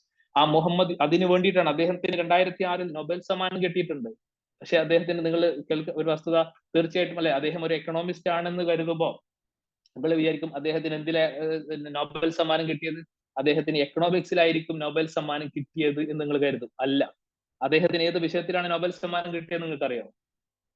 അദ്ദേഹത്തിന് ഏത് വിഷയത്തിലാണ് നൊബേൽ സമ്മാനം കിട്ടി? ഞാൻ പറഞ്ഞിട്ടുണ്ട് നേരത്തെ, ഇത് തൊട്ടും ഞങ്ങളോട് പറയുമ്പോൾ പറഞ്ഞിരുന്നു, അദ്ദേഹത്തിന് നൊബേൽ സമ്മാനം കിട്ടിയത് സമാധാനത്തിലാണ്. അല്ല, തീർച്ചയായിട്ടും അല്ലെ, ഒരു എക്കണോമിസ്റ്റ്, അദ്ദേഹം എക്കണോമിക്കലായിട്ട് ഒരു സെക്ഷന്റെ, ഒരു രാജ്യത്തിന്റെ എംപവർമെന്റിന് വേണ്ടിയിട്ട് ശ്രമിച്ചു. പക്ഷെ അദ്ദേഹത്തിന് എക്കണോമിക്സിലല്ല അദ്ദേഹത്തിന് ഇത് കൊടുത്തത്, സമാധാനത്തിനാണ്. കാരണം എന്താണ്?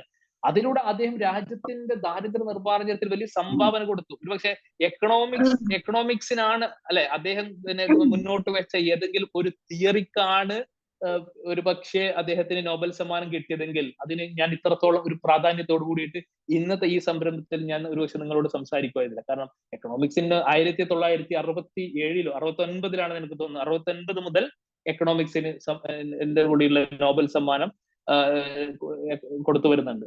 ഒരുപാട് ആളുകൾക്ക്, നമ്മുടെ അമർത്യ സെന്നിന് ഉൾപ്പെടെയുള്ള ഒരുപാട് ആളുകൾക്ക് എന്ത് കിട്ടിയിട്ടുണ്ട്, എക്കണോമിക്സിന് നൊബേൽ സമ്മാനം കിട്ടിയിട്ടുണ്ട്. പക്ഷെ അദ്ദേഹം എന്ത് ചെയ്തു?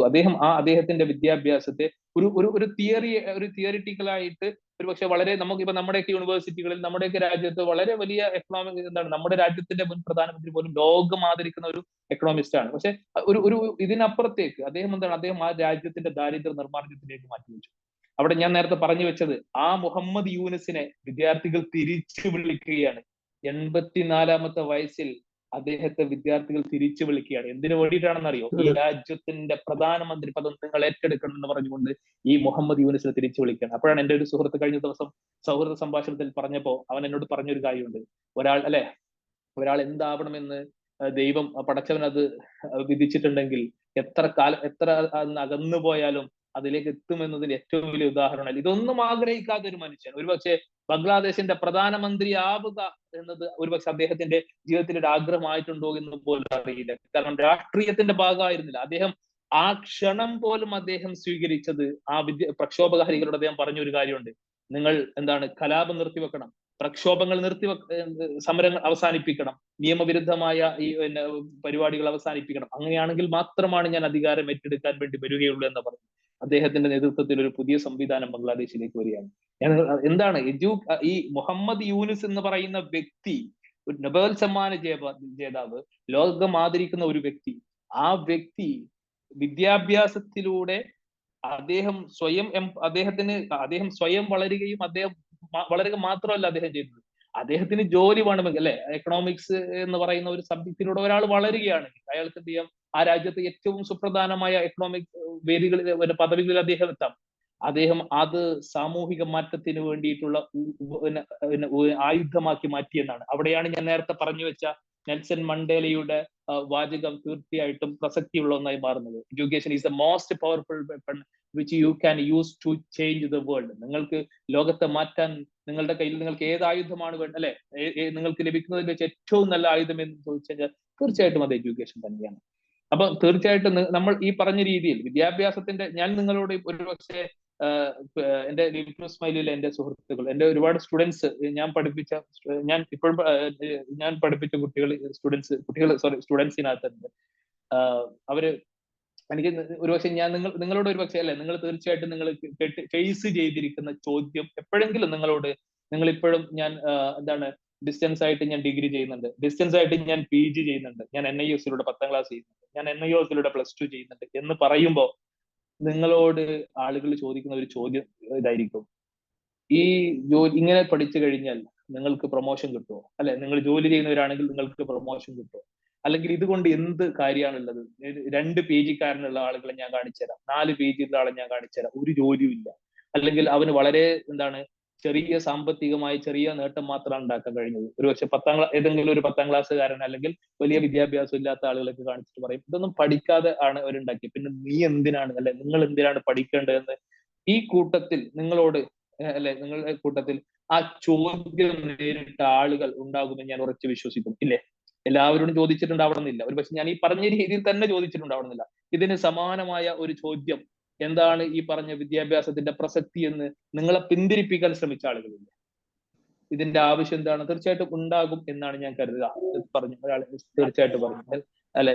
എന്നോട് പറഞ്ഞ ആളുകളുണ്ട്, തീർച്ചയായിട്ടും എന്നോട് പറഞ്ഞ ആളുകളുണ്ട്. ഞാൻ നിങ്ങളുടെ LTS അധ്യാപകനായിരിക്കെ തന്നെ ഞാൻ കണ്ണൂർ യൂണിവേഴ്സിറ്റിയിലെ നിയമ വിദ്യാർത്ഥി കൂടിയാണ്. എന്നോട് ആളുകൾ ചോദിച്ച ആളുകളുണ്ട്, എന്തിനാണ് ഞാൻ നേരത്തെ ഒരു ബാങ്കിൽ, ഞാൻ ഒരു സഹകരണ ബാങ്ക് എംപ്ലോയി കൂടിയാണ്. ഞാൻ ആ ബാങ്കിൽ നിന്ന് ലീവ് എടുത്തുകൊണ്ടാണ് ഞാൻ തീർച്ചയായിട്ടും എവിടെ വരുന്നത്, ഞാൻ പഠിക്കാൻ വേണ്ടി പോകുന്നത്. അപ്പൊ തീർച്ചയായിട്ടും ഞാൻ ഡെയിലി ട്രെയിനിലാണ് പോകുന്നത്. അപ്പൊ പഴയ കാലത്തുള്ള സുഹൃത്തുക്കളും അറിയാവുന്ന ആളുകളൊക്കെ കാണുമ്പോൾ ചോദിക്കും, എവിടെയാ പോകുന്നതെന്ന് ചോദിക്കും. ഞാൻ പറഞ്ഞു, ഞാനിങ്ങനെ കണ്ണൂർ യൂണിവേഴ്സിറ്റിയിൽ ഞാൻ LLB ചെയ്യാണ്, ഇങ്ങനെ ക്ലാസ്സിന് പോവാണെന്ന് ചോദിക്കും. അപ്പം തീർച്ചയായിട്ടും എന്നോട് ചോദിക്കുന്ന ആദ്യത്തെ ചോദ്യം, അങ്ങനെ നിങ്ങൾ LLB ചെയ്ത് കഴിഞ്ഞാൽ നിങ്ങൾക്ക് പ്രൊമോഷൻ കിട്ടുമോ, നിങ്ങളുടെ ജോലിയിൽ പ്രൊമോഷൻ കിട്ടുമോ എന്നൊക്കെ എന്നോട് തിരിച്ചു ചോദിക്കുക. അപ്പൊ ഞാൻ അവരോട് പറഞ്ഞത്, എനിക്ക് ഇപ്പോഴുള്ള എന്റെ യോഗ്യത വെച്ചുകൊണ്ട് ഞാൻ ഈ ജോലി ചെയ്യുന്ന ഈ ബാങ്കിങ് അല്ലെങ്കിൽ ഫിനാൻസ് അല്ലെങ്കിൽ ഈ കോപ്പറേറ്റീവ് സെക്ടറിൽ അതിൽ കിട്ടുന്ന പരമാവധി ഓപ്പർച്യൂണിറ്റീസ് നേടാനുള്ള യോഗ്യത എനിക്ക് ഇപ്പോഴുണ്ട്. ഇത് ഞാൻ അതിന് വേണ്ടിയിട്ടല്ല.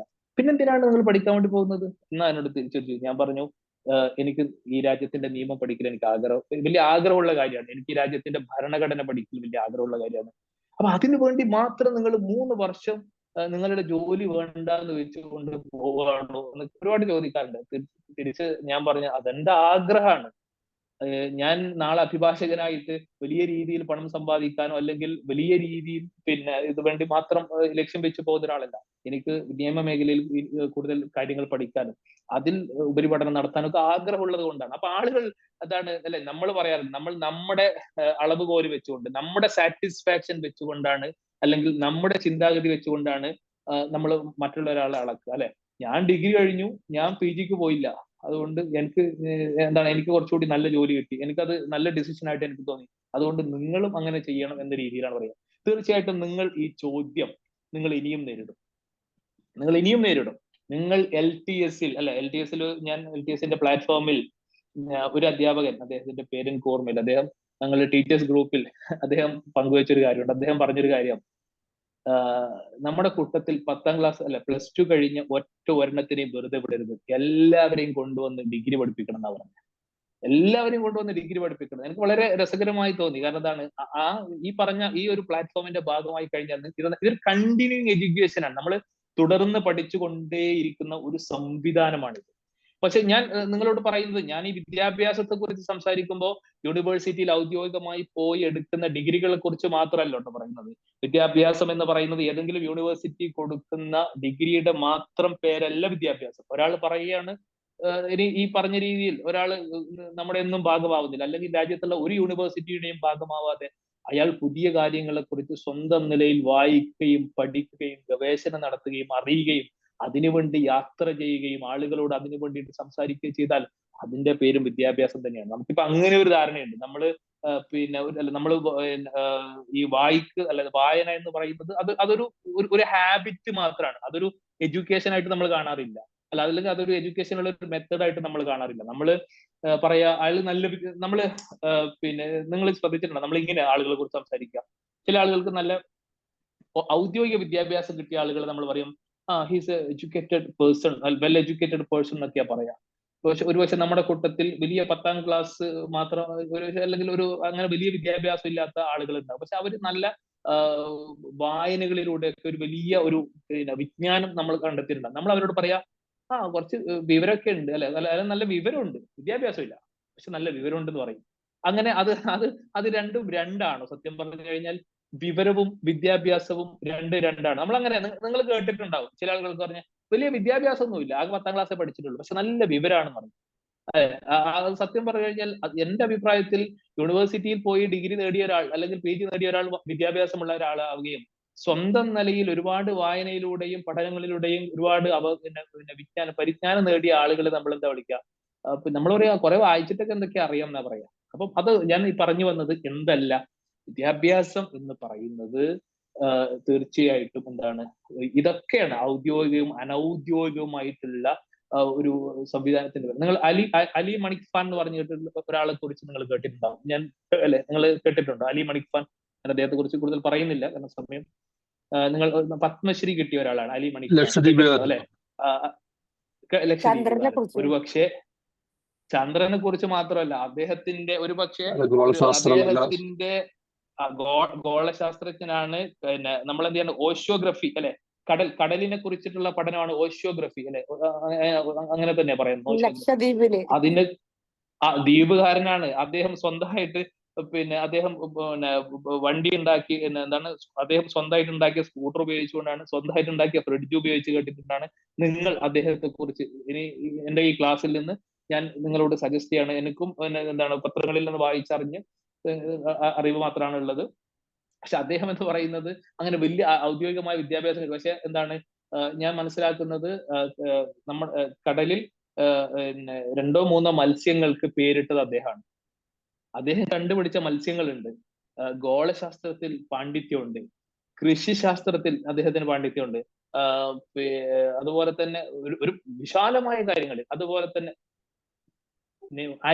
അലി മണിക് ഖാൻ ലക്ഷദ്വീപുകാരനാണ്.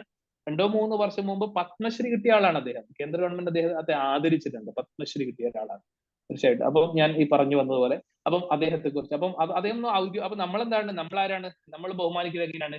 നമ്മൾ ഒരാളെ പറഞ്ഞ ഡോക്ടർ എന്ന് പറഞ്ഞുകൊണ്ട്, അല്ലെങ്കിൽ ഇന്ന യൂണിവേഴ്സിറ്റിയിൽ നിന്ന് PhD നേടിയ ആൾ, അല്ലെങ്കിൽ ഇന്ന് നമ്മൾ അങ്ങനെയാണ് ഒരു വലിയ പത്മശ്രീ കിട്ടിയ ആളാണ് തീർച്ചയായിട്ടും. അതല്ലാണ്ട് നമ്മൾ എന്താണ്, നമുക്ക് നമ്മളെ മുന്നിൽ നിന്ന് ഒരാൾ ഒരു വലിയ കാര്യങ്ങളെ കുറിച്ച് സംസാരിച്ചാലൊന്നും അയാൾക്ക് ഔദ്യോഗികമായി വിദ്യാഭ്യാസം ഇല്ലെങ്കിൽ അതെവിടെന്നെങ്കിലും വായിച്ചു കേട്ടേക്ക്, അല്ലെങ്കിൽ യൂട്യൂബിൽ നിന്ന് കേട്ടേക്ക് നമ്മൾ പറയാം. നമ്മൾ ഒരിക്കലും ആളുകൾ അംഗീകരിക്കാൻ തയ്യാറാവും. കാരണം നേരെ മറിച്ച് ഏതെങ്കിലും വലിയ സർവകലാശാലയിൽ നിന്ന് പഠിച്ചിറങ്ങിയ ഒരാൾ, നമ്മൾ അദ്ദേഹം പറഞ്ഞ ഏത് മണ്ടത്തരുമാ, അദ്ദേഹം വലിയ ജ്ഞാനമുള്ള ആളാണെന്നൊക്കെയാണ് നമ്മൾ പറയും. അപ്പം വിദ്യാഭ്യാസത്തിന് അങ്ങനെ രണ്ടായി തരംതിരിക്കേണ്ടതില്ല. ഇനി ഒരാൾ എന്താണ് ഈ പറയുന്ന ഡിഗ്രിയുടെ ഒന്നും ഭാഗമാവുന്നില്ല, പക്ഷെ അയാൾ നിരന്തരമായ പഠനത്തിലാണെങ്കിൽ ആ പ്രക്രിയയുടെ പേരെന്താണ്?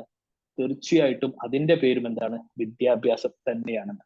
പക്ഷെ ഞാനിപ്പോൾ എന്താണ് അല്ലെ, 2-3 ആളുകളുടെ ഞാൻ നിങ്ങളോട് അയ്യങ്കാളിയെ കുറിച്ച് പറഞ്ഞു, ഞാൻ നിങ്ങളോട് ഷെയ്ഖ് ഹസീനയെ കുറിച്ച് പറഞ്ഞു, ഞാൻ നിങ്ങളോട് മുഹമ്മദ് യൂനിസിനെ കുറിച്ച് പറഞ്ഞു, ഞാൻ അലി മണിക് ഖാനെ കുറിച്ച് പറഞ്ഞു. ഇനി ഞാൻ നിങ്ങളോട് ഒരു വ്യക്തിയുടെ കൂടി പേര് പറയാൻ ഞാൻ ആഗ്രഹിക്കുന്നുണ്ട്. ഒരുപാട് ആളുകളെ പേര് പറയാനുണ്ട്. നെൽസൺ മണ്ടേലയെ കുറിച്ച് പറയാനുണ്ട്, മാർട്ടിൻ ലൂതർ കിങ്ങിനെ കുറിച്ച് പറയാനുണ്ട്, എബ്രഹാം ലിങ്കനെ കുറിച്ച് പറയാനുണ്ട്. പക്ഷെ നമുക്ക് സമയം പരിമിതമാണ്. പക്ഷേ വിദ്യാഭ്യാസ എഡ്യൂക്കേഷൻ എംപവർമെന്റിന് വേണ്ടിയിട്ട് ഉപയോഗിച്ച ഒരു വ്യക്തിയെ കുറിച്ച് ഞാൻ നിങ്ങളോട് ചോദിച്ചു കഴിഞ്ഞാൽ, ഒരു ഇന്ത്യക്കാരൻ എന്ന നിലയിൽ നിങ്ങൾ ആരെ ചൂണ്ടിക്കാണിച്ചു തരും?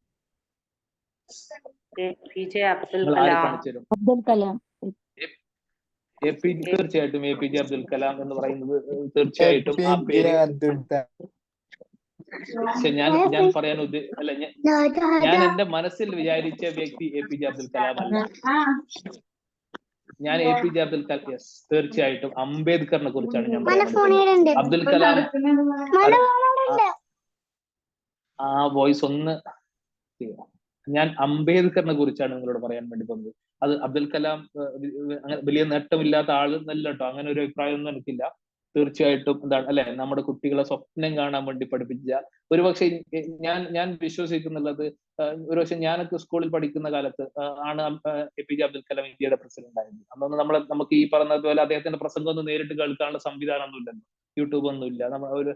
പക്ഷെ ആ കാലഘട്ടത്തിലൊക്കെ നമ്മള് ഞങ്ങളോടൊക്കെ സ്കൂളിൽ പഠിക്കുമ്പോൾ എന്താവണം എന്ന് ആഗ്രഹം നിങ്ങളോടൊക്കെ ചോദിക്കാറുണ്ട്. അപ്പൊ നമ്മൾ ഇങ്ങനെ ഓരോന്ന് പറയും, ഡോക്ടർ, എഞ്ചിനീയർ, അധ്യാപകൻ എന്നൊക്കെ പറയും. ടീച്ചർമാർ ഒരു ചടങ്ങ് പോലെ ഇങ്ങനെ ചോദിക്കാറുണ്ട്. ആ ചോദ്യത്തിനപ്പുറത്തേക്ക് ആ ചോദ്യങ്ങളുമായി അതിന് കൃത്യമായിട്ട് നമ്മൾ അധ്യാപകർ മുന്നോട്ട് കൊണ്ടുപോകാറൊന്നുമില്ല. ആ ചോദ്യത്തിനെ കുറിച്ച് അല്ലെ നമ്മളോടൊക്കെ ചോദിക്കുമ്പോൾ ഞാനൊക്കെ പറയാറുള്ളത് വളരെ ചെറിയ പദവികളെ കുറിച്ചാണ് നമ്മൾ പറയാറുള്ളത്. കാരണം എന്താണെന്നറിയോ, വലിയ പദവികൾ പറയുമ്പോൾ നമുക്ക് പേടിയാവും. നീ അതൊക്കെ ആവാൻ വേണ്ടി പോകുമോ എന്ന് ഈ ടീച്ചർ തിരിച്ച് നമ്മളെ കളിയാക്കുമോ എന്നുള്ളൊരു ഭയം എനിക്കൊക്കെ ഉണ്ടായിരുന്നു. പക്ഷെ നിങ്ങളിൽ അധികം ആളുകൾക്ക് ഉണ്ടായതുകൊണ്ട് ചിലപ്പോൾ നമ്മൾ പറയാം, നമ്മൾ ചിലപ്പോൾ ഒരു ഡോക്ടർ ആവണം അല്ലെങ്കിൽ കലക്ടർ ആവണം എന്നായിരിക്കും ആഗ്രഹം പറയാം, മനസ്സിലുണ്ടാവുക. പക്ഷെ നമ്മൾ ചെറിയ ആഗ്രഹം പറയും, അല്ലെങ്കിൽ എന്താണ് ആ വലിയ ആഗ്രഹം പറഞ്ഞതിന്റെ പേരിൽ നമ്മൾ ചിലപ്പോൾ താഴോട്ട് ആളുകൾ ഇൻസൾട്ട് ചെയ്യുമോ എന്ന് പറയും. അങ്ങനെ ഒരു കാലഘട്ടം ഉണ്ടായിരുന്നു. ഒരു പക്ഷെ ആ കാലഘട്ടം ആ ഒരു ചിന്താഗതിയെ മാറ്റിയത്, നിങ്ങൾ ഉയരത്തിൽ സ്വപ്നം കാണണമെന്ന് ഇന്ത്യയെ പഠിപ്പിച്ച മനുഷ്യന്റെ പേര് ഏതെന്ന് ചോദിച്ചാൽ തീർച്ചയായിട്ടും APJ അബ്ദുൽ കലാമാണ്. പക്ഷേ വിദ്യാഭ്യാസം കൊണ്ട് ഒരുപക്ഷെ ഇന്ത്യയിൽ ഏറ്റവും ഉന്നതമായ പദവി നേടിയെടുത്ത വ്യക്തി ആരെന്ന് ചോദിച്ചു കഴിഞ്ഞാൽ ഞാൻ, അല്ലെങ്കിൽ വിദ്യാഭ്യാസം ഒരു സാമൂഹിക മുന്നേറ്റത്തിന്റെ സമൂഹത്തിലെ ഏറ്റവും സ്വന്തം അല്ല രാജ്യത്തിന്റെ രാജ്യത്തിലെ അധസ്ഥിത വിഭാഗക്കാരായ ജനങ്ങളുടെ ഉന്നമനത്തിന് വേണ്ടിയിട്ട് ആ വിദ്യാഭ്യാസ പ്രക്രിയയെ മാറ്റിയ മനുഷ്യന്റെ പേരെന്തെന്ന് ചോദിച്ചാൽ ഞാൻ പറയും അത് ഡോക്ടർ ബി.ആർ. അംബേദ്കർ എന്നാണ്. നിങ്ങൾക്കറിയോ ഡോക്ടർ ബി.ആർ. അംബേദ്കർ ഇന്ത്യൻ ഭരണഘടനയുടെ ഡ്രാഫ്റ്റിംഗ് കമ്മിറ്റിയുടെ ചെയർമാൻ ആയത് എങ്ങനെയാണ് അല്ലെ? അദ്ദേഹം ഒരു ദളിത് വിഭാഗത്തിന്റെ പിന്നോക്ക നമ്മൾ ഇന്ന് താഴ്ന്ന ജാതി എന്ന് വിശേഷിപ്പിക്കുന്ന, അല്ലെങ്കിൽ അന്ന് താഴ്ന്ന ജാതി എന്ന് വിശേഷിപ്പിച്ചിരുന്ന ആ വിഭാഗത്തിൽ നിന്ന് വന്ന ആളാണ് അദ്ദേഹം. അദ്ദേഹം റിസർവേഷൻ കൊണ്ട് ഇന്ത്യൻ ഇന്ത്യൻ ഭരണഘടനയുടെ ഡ്രാഫ്റ്റിംഗ് കമ്മിറ്റി ചെയർമാൻ ആയിരുന്നു അദ്ദേഹം. അദ്ദേഹത്തിന് നമ്മൾ ഭരണഘടനയുടെ ശില്പി എന്നാണ് അല്ലെ? ചില ആളുകൾ പറയാ അംബേദ്കർ എഴുതിയ ഭരണഘടന എന്ന് വരെ ചില ആളുകൾ പറയാറുണ്ട് അല്ലെ? ചില വലിയ ആളുകൾ പറയല എങ്ങനെയാണ് അംബേദ്കർ എഴുതിയ ഭരണഘടന. ഞാൻ പറയാറുണ്ട്, ആളുകളൊക്കെ എന്റെ മുന്നിൽ നിന്ന് പറഞ്ഞാൽ ഞാൻ ആളുകളോട് പറയാറുണ്ട് അത് തെറ്റായ പ്രയോഗമാണ്. കാരണം 350 ആളുകൾ ചേർന്നുകൊണ്ട് നമ്മുടെ ഇന്നത്തെ ലോക്സഭ പോലെയുള്ള അന്നത്തെ ഭരണഘടനാ നിർമ്മാണ അസംബ്ലിയിൽ ഇരുന്നു കൊണ്ട് അവര് 2.5 വർഷം ചർച്ച ചെയ്ത് ഓരോ വകുപ്പുകളും ഇഴകിയിൽ പരിശോധിച്ച് ഉണ്ടാക്കിയ ഭരണഘടന എങ്ങനെയാണ് നിങ്ങൾ അംബേദ്കർ എഴുതിയ ഭരണഘടന എന്ന് പറയാ? അത് തെറ്റായ. പക്ഷെ നമ്മൾ ഭരണഘടനയുടെ ശില്പി എന്ന് അംബേദ്കർ വിളിക്കാൻ കാരണം അദ്ദേഹം ഭരണഘടനയുടെ ഡ്രാഫ്റ്റിംഗ് കമ്മിറ്റി ചെയർമാൻ ആയിരുന്നു. അദ്ദേഹത്തിന് വെറുതെ കൊടുത്തതൊന്നുമല്ല. അല്ലെ, ഇപ്പൊ നമുക്ക് അങ്ങനെ ഒരു പരിപാടി ഉണ്ടല്ലോ, പ്രസിഡന്റ് സ്ഥാനത്ത് അല്ലെങ്കിൽ സുപ്രധാനമായ സ്ഥാനത്ത് നമ്മൾ പറയും നമ്മൾ ഒരു പിന്നോക്ക ജാതിക്കാരിയെ കൊണ്ട് അല്ലെ ഒരു ആദിവാസിയെ കൊണ്ട് പറഞ്ഞുകൊണ്ട് നമ്മൾ അതിന്റെ ഒരു ചാമ്പ്യൻ പട്ടം നേടാൻ വേണ്ടി നോക്കുന്നുണ്ട്. അംബേദ്കർ അങ്ങനെ ആ പദവിയിലേക്ക് എത്തിയതല്ല. അക്കാലത്ത് ഇന്ത്യയിൽ ജീവിച്ചിരുന്നതിൽ വെച്ച് ഈ ഒരുപക്ഷെ ബ്രിട്ടീഷ് നിയമത്തിൽ ഡോക്ടറേറ്റ് നേടി ഒരുപക്ഷെ ബ്രിട്ടീഷ് സംവിധാനത്തെ കുറിച്ച് ലോകത്തിലും അന്ന് ഒരു ഭരണഘടനയെ കുറിച്ച് ഇത്രമാത്രം അവഗാഹമുള്ള മറ്റൊരാൾ അന്ന് ഇന്ത്യയിൽ ഉണ്ടായിരുന്നില്ല. തീർച്ചയായും ജവഹർലാൽ നെഹ്റു ഉണ്ട്. ജവഹർലാൽ നെഹ്റു അഭിഭാഷകനാണ് അല്ലെ? പിന്നെ ഗാന്ധിജി ഉണ്ടായിരുന്നു. അതുപോലെ തന്നെ സർദാർ വല്ലഭായ് പട്ടേൽ ഉണ്ട്. മൗലാന അബുൽ കലാം ആസാദ് ഉണ്ട്. ഒരു വലിയ നിര തന്നെയുണ്ട്. നിങ്ങൾ ദേശീയ സ്വാതന്ത്ര്യ സമരത്തിൽ പങ്കെടുത്ത ആളുകളെ എടുത്ത് നോക്കി, അവരൊന്നും ചില്ലറക്കാരില്ല. അതിലധികം ആളുകളും വിദേശത്തുനിന്ന് പഠനം പൂർത്തിയാക്കി വന്ന ആളുകളാണ്. പക്ഷെ എന്നിട്ട് പോലും അക്കൂട്ടത്തിൽ ഡോക്ടർ അംബേദ്കറിനെ വെല്ലുന്ന ഒരാൾ എന്തിനുണ്ടായിരുന്നില്ല? ഈ പറഞ്ഞ രീതിയിൽ അദ്ദേഹം ഭരണഘടനയുടെ ഡ്രാഫ്റ്റിങ്ങിന് വേണ്ടിയിട്ട് അതിന്റെ ചെയർമാൻഷിപ്പ് ഏൽപ്പിക്കാൻ അത് ബ്രിട്ടീഷ് ഗവൺമെന്റ് നേരിട്ട് ഏൽപ്പിച്ചതാണ്. അല്ലാതെ ഇന്ത്യയിലെ ഭരണഘടനാ നിർമ്മാണ അസംബ്ലിയിൽ വന്ന ആളുകൾ എന്ത് ചെയ്തതല്ല, അവർ തെരഞ്ഞെടുത്ത് ഭരണഘടന ഡ്രാഫ്റ്റിംഗ് കമ്മിറ്റി ചെയർമാൻ ആക്കിയതല്ല. അന്നത്തെ ബ്രിട്ടീഷ് ഗവൺമെന്റ് നേരിട്ട് തെരഞ്ഞെടുത്താണ്. എന്തുകൊണ്ട്? അതിൽ അദ്ദേഹത്തിനുള്ള അവഗാഹം കൊണ്ട്. പക്ഷെ അംബേദ്കറിന്റെ വിദ്യാഭ്യാസ കാലം എന്ന് പറയുന്നത് എന്തല്ല, ചെറിയ അദ്ദേഹം നമ്മളെ പോലെ സാധാരണ രീതിയിൽ പഠനവുമായി മുന്നോട്ട് പോയ ഒരാളല്ല അദ്ദേഹം. വളരെയധികം അപകടന നേരിട്ടുകൊണ്ട്, ജാതീയമായ അടിച്ചമർത്തൽ കൊണ്ട്, അല്ലെങ്കിൽ വേർതിരിവ് കൊണ്ട് അദ്ദേഹത്തിന്റെ ബെഞ്ചിൽ മറ്റു കുട്ടികളുടെ കൂടെ ഇരുത്തുമായിരുന്നില്ല, നിലത്ത് തറയിൽ ഇരുത്തുമായിരുന്നു. അദ്ദേഹത്തിന് പൊതു ടാപ്പിൽ നിന്ന് വെള്ളം കുടിക്കാൻ അനുവദിച്ചിരുന്നില്ല. ആ അംബേദ്കർ അന്നത്തെ ബറോഡ ഭരിച്ചിരുന്ന രാജാവിന്റെ സ്കോളർഷിപ്പോട് കൂടി അദ്ദേഹം എവിടേക്ക് പോവാണ്? അദ്ദേഹം വിദേശത്തേക്ക് പഠിക്കാൻ വേണ്ടി പോയി. അവിടെ നിന്ന് ഈ പറഞ്ഞ നിയമത്തിൽ മാത്രമല്ല, നിയമത്തിലും സാമ്പത്തിക ശാസ്ത്രത്തിലും ഒക്കെ വളരെ അവഗാഹമുള്ള ഒരു വ്യക്തിയായിട്ടാണ് അദ്ദേഹം തിരിച്ചു വരുന്നത്. ഒരുപക്ഷെ നിങ്ങൾക്ക് അംബേദ്കറിനെ കുറിച്ച് തീർച്ചയായിട്ടും നിങ്ങൾ അതിലൂടെ അദ്ദേഹം ഉണ്ടാക്കിയ നേട്ടം എന്ന് പറയുന്നത് വെറും അദ്ദേഹം വന്നുകൊണ്ട് നമ്മളിങ്ങനെ പറയുന്ന പോലെ ഭരണഘടനയുടെ ഡ്രാഫ്റ്റിംഗ് കമ്മിറ്റി ചെയർമാൻ എന്ന പദവി നേടിയതല്ല അംബേദ്കറിന്റെ വിജയം എന്ന് പറയുന്നത്. അദ്ദേഹം എഡ്യൂക്കേഷനിലൂടെ നേടിയ എംപവർമെന്റ് എന്ന് പറയുന്നത് ഇന്ന് നമ്മുടെ രാജ്യത്തിന്റെ ജീവാത്മാവും പരമാത്മാവുമായ ആ ഭരണഘടന യാഥാർത്ഥ്യമാക്കിയത്, അതിൽ നിർണായകമായ പങ്കുവഹിച്ചത് അംബേദ്കർ എന്ന് പറഞ്ഞ നമ്മൾ അദ്ദേഹത്തിന് എന്താ വിളിക്കുക? ഒരുപക്ഷെ രാഷ്ട്രീയ മീമാംസകനെന്നോ അല്ലെങ്കിൽ ഒരുപക്ഷെ ഈ പറഞ്ഞ രീതിയിൽ നിയമ പണ്ഡിതെന്നോ എന്ത് പേരെടുത്ത് വിളിച്ചാലും അത് അംബേദ്കറിനെ സംബന്ധിച്ചിടത്തോളം അത് അധികമാവില്ല. വിദ്യാഭ്യാസത്തിലുണ്ടാക്കിയ നേട്ടമാണ്. നിങ്ങൾ ഒരുപക്ഷെ എനിക്ക് വളരെ പരിമിതമായ സമയം മാത്രമാണ് ഞാൻ നിങ്ങളോട് പറയാൻ വേണ്ടി ആഗ്രഹിക്കുന്നത്. അംബേദ്കർ വിദ്യാഭ്യാസത്തിലൂടെ അംബേദ്കർ ഉണ്ടാക്കിയ നേട്ടം, ആ നേട്ടം ഓരോ വിദ്യാർത്ഥിക്കും പ്രചോദനമാവണം. അലി മണിക് ഖാൻ ഔദ്യോഗിക വിദ്യാഭ്യാസത്തിലൂടെയാണ് അംബേദ്കർ ഉണ്ടാക്കിയത്. തൊട്ട് മുൻപിൽ ഞാൻ പറഞ്ഞ അലി മണിക് ഖാൻ അനൗദ്യോഗികമായ വിദ്യാഭ്യാസത്തിലൂടെ വിദ്യാഭ്യാസ പ്രക്രിയയുടെ ഭാഗമായി ഒരു വലിയ നേട്ടങ്ങൾ ഉണ്ടാക്കിയ, പഠനവുമായി ബന്ധപ്പെട്ട് വലിയ ഗവേഷണം നടത്തുന്ന ആളാണ്. അത് ഈ പറഞ്ഞ പോലെ ഈ അംബേദ്കർ നമ്മൾ ഇന്ന് കാണുന്ന ഈ രാജ്യത്തിന്റെ നമ്മുടെ ഭരണഘടനയുടെ ഡ്രാഫ്റ്റിംഗ് കമ്മിറ്റി ചെയർമാൻ എന്ന നിലയിൽ അദ്ദേഹം പല ഘട്ടത്തിലും എന്താണ് ഈ ഭരണഘടനയുമായി ബന്ധപ്പെട്ട ചർച്ചകൾ നടന്നപ്പോൾ അതിൽ ഏറ്റവും പണ്ഡിതോചിതമായ ഇടപെടലിലൂടെ അതിൽ തീർപ്പ് കൽപ്പിക്കുന്നതിലൊക്കെ വളരെ നിർണായകമായ ഇടപെടൽ നടത്തിയ ഒരാളാണ് അദ്ദേഹം. ആ നേട്ടമുണ്ടാക്കിയത് അല്ല നമ്മൾ വിചാരിക്കുന്ന പോലെ അംബേദ്കറിന് എന്തല്ല ഒരു ദളിത് പിന്നോക്ക പ്രാതിനിധ്യത്തിന് വേണ്ടിയിട്ട് ഡ്രാഫ്റ്റിംഗ് കമ്മിറ്റിയുടെ ചെയർമാൻ ആക്കിയതല്ല. അദ്ദേഹത്തിനെ വെല്ലുന്ന ഒരാൾ അന്ന് ഇന്ത്യയിലില്ല. അതെങ്ങനെയാണ് അദ്ദേഹം നേടിയത്?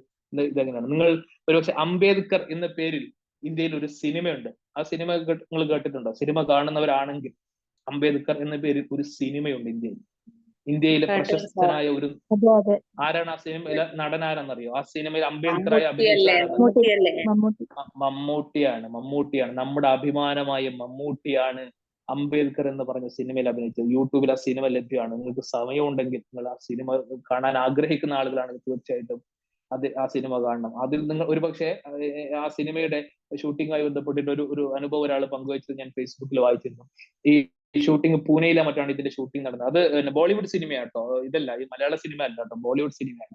ആ സിനിമയിൽ മമ്മൂട്ടിയെ കാസ്റ്റ് ചെയ്തിട്ട് പിന്നെ മമ്മൂട്ടി അദ്ദേഹം അംബേദ്കറിന്റെ വേഷത്തിൽ ഇങ്ങനെ ഏതാണ്ട് അല്ലെ മമ്മൂട്ടി മീശയൊക്കെ ക്ലീൻ ഷേവ് ചെയ്തിട്ട് അംബേദ്കറിന്റെ വേഷത്തിൽ പൂനെയിൽ ഇതിന്റെ ഷൂട്ടിംഗ് ലൊക്കേഷനിൽ ഇരിക്കുമ്പോൾ അവിടെ ഒരു കോളേജിലെ മറ്റോ ആയിരുന്നല്ലോ ആ ഷൂട്ടിംഗ്. അവിടുത്തെ ഒരു അധ്യാപകൻ ഓടി വരികയാണ്, ഇത് അംബേദ്കർ തന്നെ തിരിച്ചു വന്നു എന്ന് പറഞ്ഞു വന്നു. കാരണം അത്രത്തോളം അതുമായി ബന്ധപ്പെട്ട രസകരമായ ഒരു കാര്യമാണ് പറയുന്നത്. ആ സിനിമക്ക് വേണ്ടിയിട്ട് മമ്മൂട്ടി തന്നെ പറയുന്ന ഒരു കാര്യമുണ്ട്. ഞാൻ എന്താണ് ബ്രിട്ടീഷ് ആക്സെന്റിൽ ഇംഗ്ലീഷ് പറയാൻ വേണ്ടിയിട്ട് ഞാൻ അതിന്റെ കോച്ചിങ്ങിന് പോയി എന്ന് മമ്മൂട്ടി പറഞ്ഞിരുന്ന ഒരു ഞാനത് ഒരു യൂട്യൂബിൽ അദ്ദേഹത്തിന്റെ ഒരു റീൽസിൽ കണ്ടതാണ്. അപ്പൊ അത്രത്തോളം പ്രാധാന്യം. ഞാൻ ഈ പറഞ്ഞത് മുഴുവൻ എന്താണ്, വിദ്യാഭ്യാസം എന്തിനാണെന്ന് ചോദിച്ചാൽ ഞാൻ നേരത്തെ ഇടയിൽ ഒരു കാര്യം പറഞ്ഞു. നിങ്ങളോട് ഇനിയും നിങ്ങളുടെ ആളുകൾ ചോദിക്കും എന്തിനാണ് വിദ്യാഭ്യാസം എന്ന് ചോദിക്കുമ്പോൾ തീർച്ചയായിട്ടും നിങ്ങൾ എന്താണ് അല്ലെ കുറച്ചുകൂടി ഫിലോസഫിക്കൽ ആയിട്ടുള്ള ആംഗിളിൽ നിങ്ങൾ ഉത്തരം പറയണം. വിദ്യാഭ്യാസം എന്ന് പറയുന്നത് ഞാൻ എന്താണ് എന്റെ വളർച്ചയ്ക്ക് അല്ലെ എന്റെ വ്യക്തിത്വ വികാസത്തിന് വേണ്ടിയിട്ട്, എന്റെ എംപവർമെന്റ്, എന്റെ സൊസൈറ്റിയുടെ എംപവർമെന്റ്, ഇനി അതായിരിക്കണം എന്റെ പ്രിയപ്പെട്ട സുഹൃത്തുക്കൾ നിങ്ങൾ നൽകുന്ന മറുപടി എന്ന് പറയുന്നത്. അല്ല എനിക്ക് ഇത്ര ശമ്പളമുള്ള ജോലിയാണ്, അത് ഇത്ര ശമ്പളത്തിലേക്ക് മാറുന്ന മറ്റൊരു ജോലി കിട്ടാൻ എന്ന് പറയുന്നത് തീർച്ചയായും നിങ്ങൾ അതിനു വേണ്ടി ശ്രമിക്കണം. അത് വേണ്ട, അല്ലാതെ ഈ വിദ്യാഭ്യാസത്തിലൂടെ കിട്ടുന്ന ഒരു ജോലിയും എനിക്ക് വേണ്ട എന്ന് വെക്കണമെന്നൊന്നും അല്ല ഞാൻ പറയുന്നത്. പക്ഷെ നമ്മൾക്ക് വിദ്യാഭ്യാസത്തിന്റെ ലക്ഷ്യം എന്ന് പറയുന്നത് ലഘൂകരിച്ച് പറയാൻ വേണ്ടി നിങ്ങളോട് പറയുന്ന ചോദ്യം ചോദിക്കുന്ന ആളുകളോട് നിങ്ങൾ കൊടുക്കേണ്ട മറുപടി, നിങ്ങളൊരു ഫിലോസഫിക്കൽ ആംഗിളിൽ നിങ്ങളൊന്ന് മറുപടി പറഞ്ഞു നോക്ക്. തീർച്ചയായിട്ടും ചിലപ്പോൾ നിങ്ങളെ പുച്ഛിക്കുവോ, നിങ്ങൾ വലിയ ആള്, വലിയ ലോകം നന്നാക്കാൻ വേണ്ടി പോകുന്നൊക്കെ പറയും. ലോകം നന്നാക്കാൻ വേണ്ടി തന്നെയാണ് പോകുന്നത്.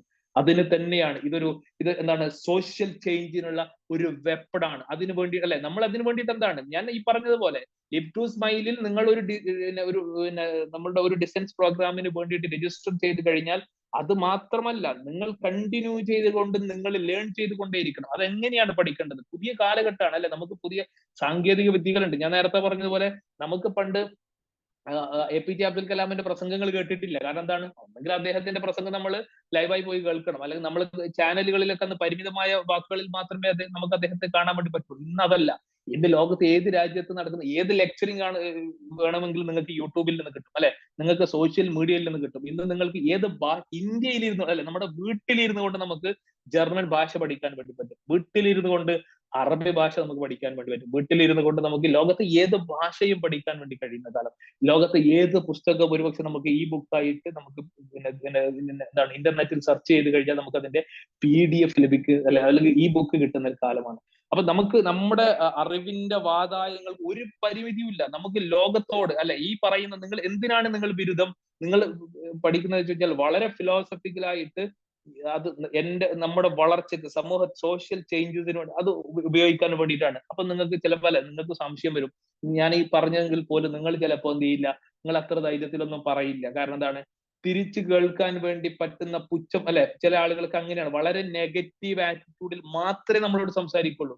അപ്പം ചോദിക്കും, അപ്പൊ എങ്ങനെയാണ് നമ്മൾ സമൂഹത്തിന്റെ ഭാഗമാവുക, സോഷ്യൽ ചേഞ്ചിന്റെ ഭാഗമാവുക? എങ്ങനെയാണ് നമ്മൾ ലോകത്ത് നടക്കുന്ന കാര്യങ്ങളെ കുറിച്ച് കൃത്യമായ ധാരണ നമുക്ക് വേണം അല്ലെ, നമുക്ക് കാഴ്ചപ്പാടുകൾ വേണം. വിദ്യാഭ്യാസമുള്ള ആളുകൾക്ക് അല്ലെ, നിങ്ങൾ ഇങ്ങനെ ഒരു കാര്യം ശ്രദ്ധിച്ചു നോക്കിയിട്ടുണ്ടോ? വിദ്യാഭ്യാസമുള്ള ആളുകളൊക്കെ ചിലപ്പോൾ എന്താണ്, ചില ആളുകൾ വളരെ നല്ല രീതിയിലൊക്കെ പഠിക്കാൻ കഴിവുള്ള ആളുകളായിരിക്കും. വളരെ നന്നായിട്ട് കാര്യങ്ങൾ പെട്ടെന്ന് ക്യാച്ച് ചെയ്യും. അവർ ചിലപ്പോൾ കൃത്യമായി 10ാം ക്ലാസ് കഴിഞ്ഞു അല്ലെ, +2 കഴിഞ്ഞു, അവർ ഉദ്ദേശിച്ച ഫീൽഡിൽ ഡിഗ്രിയും PGയും ചിലപ്പോൾ പ്രൊഫഷണൽ ക്വാളിഫിക്കേഷൻ കഴിഞ്ഞു, നിർത്തി. നിങ്ങൾ എന്റെ വാക്ക് എഴുതി വെച്ചോ, നിങ്ങളുടെ കൂട്ടുകാരുണ്ടാവും, നിങ്ങളുടെ സുഹൃത്തുക്കൾ ഉണ്ടാവും. പ്രൊഫഷണൽ ക്വാളിഫിക്കേഷൻ കഴിഞ്ഞു, നിർത്തി, പിന്നീട് വിദ്യാഭ്യാസവുമായി ബന്ധപ്പെട്ട ഒരു പരിപാടിയും ഇല്ല. അവരുടെ ജോലി എന്താണ്? പണം, ജോലി, അതുമായി ബന്ധപ്പെട്ട കാര്യങ്ങൾ. അതിനപ്പുറത്തേക്ക് പുതിയ കാര്യങ്ങളെ കുറിച്ച് അറിയില്ല, പുതിയ പഠനങ്ങളില്ല, പുതിയ ലോക കാര്യങ്ങളെ കുറിച്ച് കാഴ്ചപ്പാടുകളില്ല. ലോകത്ത് എന്താണ് സംഭവിക്കുക എന്ന് പറഞ്ഞില്ല. അല്ലെ, ഞാൻ ചോദിച്ചു ബംഗ്ലാദേശിൽ എന്താണ് സംഭവിച്ചത് എന്ന് ചോദിച്ചു കഴിഞ്ഞാൽ അവർക്ക് അറിയില്ല. അവിടുന്ന് പ്രധാനമന്ത്രി ഓടിന്നേ പറയും. എന്താണ് പ്രധാനമന്ത്രി ഓടാനുള്ള കാരണം എന്താണ് എന്ന് പറഞ്ഞു തരാൻ അറിയില്ല. തിരിച്ച് അവർ കൊണ്ടുവന്ന മുഹമ്മദ് യൂനിസ് ആരാന്ന് ചോദിച്ച പറയാറില്ല.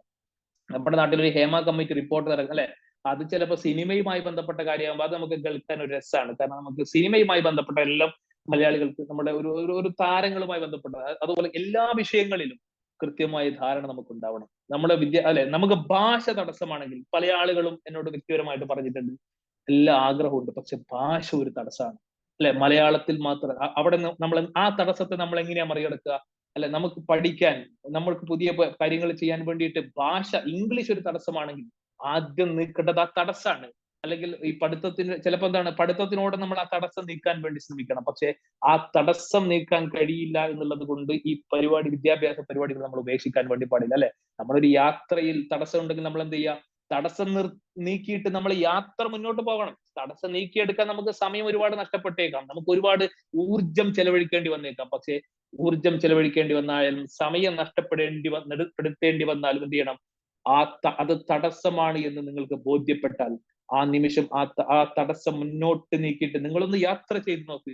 ഒരുപക്ഷെ നിങ്ങൾക്ക് മുന്നിലേക്ക് വരാനിരിക്കുന്നത് വലിയ പറുദീസയായിരിക്കും. നിങ്ങൾ പോലും ആഗ്രഹിക്കാത്ത ഒരു അല്ലെ, ഒരു 10 ആളുകളുടെ ഒരു കല്യാണം അല്ലെങ്കിൽ 10 ആളുകളുടെ ഒരു കോൺഫറൻസിലേക്ക് നിങ്ങൾ പോവുകയാണ്. ആ പോകുമ്പോൾ അവിടെ ഇരിക്കുന്ന ആളുകൾ വളരെ ഉന്നതമായ ഡിഗ്രിയുള്ള ആളുകളാണ്, പോസ്റ്റ് ഗ്രാജുവേറ്റ് ആണ്, PhD കാരാണ്, അല്ലെങ്കിൽ വലിയ സയന്റിസ്റ്റുകളാണ്, അധ്യാപകരാണ്, യൂണിവേഴ്സിറ്റിയിലെ പ്രൊഫസർമാരാണ്. അവിടേക്ക് നിങ്ങൾ പോകുമ്പോൾ അല്ലെ, നിങ്ങൾ പലപ്പോഴും ചിലപ്പോൾ അത്തരം വേദികളിൽ സംസാരിക്കേണ്ടി വരുമ്പോൾ നിങ്ങൾ ചിലപ്പോൾ തല താഴ്ത്തിയിട്ട് പോകും. അല്ലെ, ആത്മവിശ്വാസം ഉണ്ടാവില്ല. അവിടെ ആ വേദിയിലേക്ക് നിങ്ങൾ സംസാരിക്കാൻ വേണ്ടി വിളിച്ചാൽ നിങ്ങൾ മടിക്കും. കാരണം ഇവർക്ക് വലിയ ആളുകളാണ്. തീർച്ചയായിട്ടും അവർ വലിയ ആളുകളാണ്, അവർ ബഹുമാനിക്കുന്നതിലൊന്നും ഒരു തെറ്റുമില്ല, ബഹുമാനിക്കുകയുമാണ്. പക്ഷെ നമ്മൾ ആത്മവിശ്വാസം, വിദ്യാഭ്യാസം നിങ്ങൾക്ക് എന്ത് നൽകും? ഞാൻ ചുരുക്കാൻ 8 മണിയായി. ഞാൻ പിന്നെ ഈ വിദ്യാഭ്യാസം നിങ്ങൾക്ക് എന്ത് നൽകും എന്ന് നിങ്ങൾ ചോദിച്ചു കഴിഞ്ഞാൽ അത് ആദ്യം നൽകേണ്ടത് നിങ്ങൾക്ക് ആത്മവിശ്വാസമാണ്. ആത്മവിശ്വാസത്തോടെ സംസാരിക്കാൻ, ആത്മവിശ്വാസത്തോടെ എഴുന്നേറ്റ് നിൽക്കാൻ, പ്രശ്നങ്ങൾ അഭിമുഖീകരിക്കാൻ നിങ്ങൾക്ക് കഴിയും. എന്താണ് അങ്ങനെ അതിനുള്ള ആത്മവിശ്വാസം നിങ്ങൾക്ക് നിങ്ങളുടെ വിദ്യാഭ്യാസം നൽകിയില്ല എങ്കിൽ നിങ്ങളുടെ വിദ്യാഭ്യാസത്തിന്റെ ആ പ്രക്രിയയിൽ നിങ്ങൾ പരാജയപ്പെട്ടു. അപ്പൊ അതിനു വേണ്ടി അതിനെന്താണ്? ഭാഷ ഒരു തടസ്സമാവരുത്, ഭാഷ ഒരു തടസ്സമാവരുത്, സമയം ഒരു തടസ്സമാവരുത്, അതിന് മറ്റൊന്നും സമയം എന്താണ് അല്ലെ, നമ്മൾ ഒന്നും ചെയ്യാത്ത ആള് പോലും നിങ്ങളുടെ ജീവിതത്തിൽ പറയുന്നത് നോക്കിയാൽ മതി, ഒന്നിനും സമയം കിട്ടുന്നില്ല എന്ന്. നിങ്ങൾ ഒരുപക്ഷെ ഞാൻ ഇനി ഒരു വ്യക്തിയുടെ കൂടി പേര് ഞാൻ പറയുന്നു, ഇനി അവസാനമായിട്ട് ഞാൻ പരാമർശിക്കണം എന്ന് വിചാരിച്ചല്ല, ഇത് സമയം പറഞ്ഞുകൊണ്ടാണ്. കഴിഞ്ഞ ദിവസങ്ങളിൽ കഴിഞ്ഞ 2 ദിവസം കൊണ്ട് മരിച്ച ഇന്ത്യയിലെ ഒരു വളരെ പ്രമുഖനായ ഒരു നിയമ പണ്ഡിതൻ, ഒരു എഴുത്തുകാരൻ ഉണ്ടായിരുന്നു. നിങ്ങൾക്ക് അദ്ദേഹത്തിന്റെ പേരോ? സുപ്രീം കോടതിയുടെ അഭിഭാഷകനാണ്, ഭരണഘടനാ വിദഗ്ധനായിരുന്നു അദ്ദേഹത്തിന്റെ പേര് നിങ്ങൾക്കറിയോ? AG നൂറാനി. നിങ്ങൾ കേട്ടിട്ടുണ്ടോ? പത്രത്തിൽ നിങ്ങൾ വായിച്ചിട്ടുണ്ടാവും. ഒരുപക്ഷെ ദ ഹിന്ദു പോലെയുള്ള ദേശീയ മാധ്യമങ്ങളിൽ വളരെ ഗഹനമായ ലേഖനം എഴുതുന്ന അബ്ദുൽ ഗഫൂർ നൂറാനി എന്നായിരുന്നു അദ്ദേഹത്തിന്റെ പേര്. നിങ്ങൾ അദ്ദേഹത്തിനെ കുറിച്ച് 2-3 ദിവസത്തെ പത്രങ്ങൾ ഒരു എടുത്ത് തപ്പി നോക്കിയാൽ അദ്ദേഹത്തിനെ കുറിച്ച് നിങ്ങൾക്ക് കാണാൻ വേണ്ടി വളരെ ഗഹനമായ പുസ്തകങ്ങൾ എഴുതിയിട്ടുള്ള, സുപ്രീം കോടതിയിലെ വളരെ ഏറ്റവും മികച്ച ഒരു അഭിഭാഷകനായിരുന്നു. ഒരുപാട് പുസ്തകങ്ങൾ എഴുതിയിട്ടുള്ള, രാജ്യത്തിന്റെ പ്രശ്നങ്ങളെ കുറിച്ച്, കാശ്മീരിനെ കുറിച്ച് പുസ്തകങ്ങൾ എഴുതിയ അദ്ദേഹം ഏറ്റവും അവസാനമായിട്ട് 94-ാമത്തെ വയസ്സിലാണ് അദ്ദേഹം മരിക്കുന്നത്. അദ്ദേഹം ഏറ്റവും അവസാനമായിട്ട് ഈ 94-ാമത്തെ വയസ്സിലും അദ്ദേഹം അയോധ്യ ഈ ബാബരി മസ്ജിദ് കേസിന്റെ ഡിസ്പ്യൂട്ടുമായി ബന്ധപ്പെട്ട ആ വിഷയത്തിലെ സുപ്രീം കോടതി ജഡ്ജ്മെന്റിനെ കീറി മുറിച്ച് വിശകലനം ചെയ്യുന്ന പുസ്തകം എഴുതുന്നതിന്റെ തിരക്കിലായിരുന്നു. ഏത് വയസ്സിൽ? 94-ാമത്തെ വയസ്സിലാണ്. നിങ്ങൾ എടുത്തു നോക്കിയാൽ മതി. ശശി തരൂറിനെ പോലെയുള്ള വ്യക്തികളെ എടുത്തു നോക്കിക്കഴിഞ്ഞാൽ ഞാൻ പലപ്പോഴും ആലോചിച്ചിട്ടുണ്ട്, ഇദ്ദേഹത്തെ പോലുള്ള ആളുകൾ എഴുതുന്ന പുസ്തകങ്ങൾ വായിച്ചെടുക്കാൻ പോലും നമുക്ക് സമയം കിട്ടുന്നില്ല. അങ്ങനെയാണെങ്കിൽ ഇത്തരം പുസ്തകങ്ങൾ എഴുതാൻ നമ്മളെക്കാൾ ഒരുപാട് തിരക്കുള്ള ആളുകൾ. അദ്ദേഹം രാജ്യത്തിന്റെ പാർലമെന്റ് അംഗമാണ്, നേരത്തെ ഐക്യരാഷ്ട്രസഭയുടെ അണ്ടർ സെക്രട്ടറി ആയിരുന്ന ആളാണ്. അപ്പൊ നമ്മളെ ഒരുപക്ഷെ നമുക്ക് കിട്ടിയ അത്രയൊന്നും സമയങ്ങളൊന്നും അദ്ദേഹത്തിന്റെ ജീവിതത്തിൽ ലഭിച്ചിട്ടുണ്ടാവണമെന്നില്ല. അപ്പൊ കിട്ടിയ സമയത്ത് എത്രത്തോളം വിലമതിക്കുന്നു, ഉപയോഗപ്പെടുത്തുന്നു എന്നുള്ളതിൽ കൂടിയാണ് നമ്മുടെ തീർച്ചയായിട്ടും വിദ്യാഭ്യാസം വ്യക്തിപരമായ ശാക്തീകരണത്തിന് അത് വിദ്യാഭ്യാസത്തെക്കാൾ മറ്റൊരു ആയുധം നിങ്ങളുടെ കയ്യിൽ നിങ്ങൾക്ക് കിട്ടാനില്ല. നിങ്ങൾക്ക് ഞാൻ നേരത്തെ പറഞ്ഞ പോലെ നിങ്ങളുടെ കയ്യിൽ 10 ലക്ഷം തീർച്ചയായിട്ടും സുധാമൂർത്തി നിങ്ങൾക്ക് 10 ലക്ഷം രൂപ നിങ്ങളുടെ കയ്യിലേക്ക് വരികയാണ്. നിങ്ങൾക്ക് എന്ത് ചെയ്യാൻ വേണ്ടി കഴിയില്ല. നിങ്ങൾക്ക് ആ പണം കൊണ്ട് അല്ല 10 ലക്ഷം ആയിക്കട്ടെ, ഒരു ഞാൻ പറഞ്ഞത് അല്ലെ, ധീരുഭായ് അംബാനി അനിൽ അംബാനിക്ക് കൊടുത്തത് 10 ലക്ഷമൊന്നും ആയിരുന്നില്ല. അദ്ദേഹത്തിന്റെ സാമ്രാജ്യത്തിന്റെ പകുതി പകുത്ത് കൊടുത്ത മനുഷ്യൻ, ആ മനുഷ്യൻ ഏതാനും വർഷങ്ങൾ കഴിയുമ്പോൾ ആ സാമ്പത്തികമായ നേട്ടങ്ങൾ നിലനിർത്താൻ കഴിയാത്ത സാഹചര്യം വന്നു. അവിടെയാണ് ഞാൻ പറഞ്ഞത്, ഒരു മുഹമ്മദ് യൂനസ് എന്ന് പറയുന്ന വന്ധ്യവയോധികൻ 84-ാമത്തെ വയസ്സിലേക്ക്, അദ്ദേഹം വലിയ കോടികൾ സമ്പാദിച്ചിട്ടൊന്നുമില്ല. അദ്ദേഹത്തിന്റെ വിദ്യാഭ്യാസം കൊണ്ട്, അദ്ദേഹത്തിന്റെ വിജ്ഞാനം കൊണ്ട് ബംഗ്ലാദേശിന് വേണ്ടിയിട്ട് ഒരു സാമൂഹികമായ അവരുടെ ദാരിദ്ര്യ നിർമ്മാർജ്ജനത്തിന് വേണ്ടി ഒരു സാമൂഹിക ഉത്തരവാദിത്തം ഏറ്റെടുത്ത് അദ്ദേഹം മുന്നോട്ട് പോയപ്പോ 84-ാമത്തെ വയസ്സിലേക്ക് രാജ്യത്ത് നിന്ന് നാട് കടത്തിയതിന് സമാനമായി ഓടിപ്പോകേണ്ടി വന്ന മനുഷ്യനെ ആ രാജ്യത്തെ ചെറുപ്പക്കാർ തിരിച്ചു വിളിക്കുകയാണ്. നിങ്ങൾ ഈ രാജ്യത്തേക്ക് വരണം, ഞങ്ങൾക്ക് നേതൃത്വം നൽകണമെന്ന് പറഞ്ഞുകൊണ്ട് 84-ാമത്തെ വയസ്സിലേക്ക് അദ്ദേഹത്തിന് തിരിച്ചു വിളിച്ചിട്ടുണ്ടെങ്കിൽ അതാണ് വിദ്യാഭ്യാസത്തിന്റെ കരുത്ത് എന്ന് ഞാൻ നിങ്ങളെ ഓർമ്മപ്പെടുത്തിക്കൊണ്ട് എന്റെ പ്രിയപ്പെട്ട LTS എല്ലാ സുഹൃത്തുക്കൾക്കും എന്റെ വിദ്യാർത്ഥികൾക്കും വലിയ നേട്ടങ്ങൾ ഞാൻ ഒരുപക്ഷെ ഇനിയും ഭാവിയിൽ കേൾക്കാൻ വേണ്ടി പോകുന്നത്, LTS വിദ്യാർത്ഥി ഇന്ന് നേട്ടം നേടി, അല്ലെങ്കിൽ ഈ രാജ്യത്തിന്റെ ഇന്ന് പ്രമുഖമായ സർവകലാശാലയിൽ നിന്ന് PhD ബിരുദം നേടി, ഗവേഷണ ബിരുദം നേടി, അല്ലെങ്കിൽ ഒരു വലിയ സോഷ്യൽ ചേഞ്ചിന്റെ ഭാഗമായി, അല്ലെങ്കിൽ വലിയ എഴുത്തുകാരനായി, അങ്ങനെ വലിയ നിങ്ങളെ കുറിച്ചുള്ള നേട്ടങ്ങളെ കുറിച്ചുള്ള വാർത്തകൾ കേൾക്കാനുള്ള ഭാഗ്യം ഉണ്ടാകട്ടെ എന്ന് ആശംസിച്ചുകൊണ്ട്, അതിനുവേണ്ടി ആത്മാർത്ഥമായി പ്രാർത്ഥിച്ചുകൊണ്ട് ഞാൻ എന്റെ വാക്കുകൾ ഉപസ്മരിക്കുന്നു. ജയ് ഹിന്ദ്. നിങ്ങൾക്ക് എനിക്ക് ഇതിന്റെ ഇതറിയില്ല, ഇന്ററാക്ഷൻസ് എന്തെങ്കിലും ഉണ്ടോന്ന് എനിക്കറിയില്ല. Good evening sir, vote of thanks പറയാണ്. ഓക്കെ ശരി. Thank you sir. Good evening. Live to smile 215 education and empowerment എന്ന വിഷയവുമായി ബന്ധപ്പെട്ട് നമ്മോട് സംസാരിച്ച TK ഹസീബ് സർ, അതേപോലെ ഇവിടെ ഒരുമിച്ച് കൂടിയിട്ടുള്ള നമ്മുടെ പ്രിയ കൂട്ടുകാർ എല്ലാവർക്കും എന്റെ പേരിലും ലിവ് ടു സ്മൈലിന്റെ പേരിലും നന്ദി അറിയിക്കുന്നു. Thank you sir. Thank you ma'am. Thank you sir. Thank you. Thank you. Thank you, Thank you, sir. Thank you, sir. Thank you sir. Thank you, sir. Thank you, sir. Thank you, sir.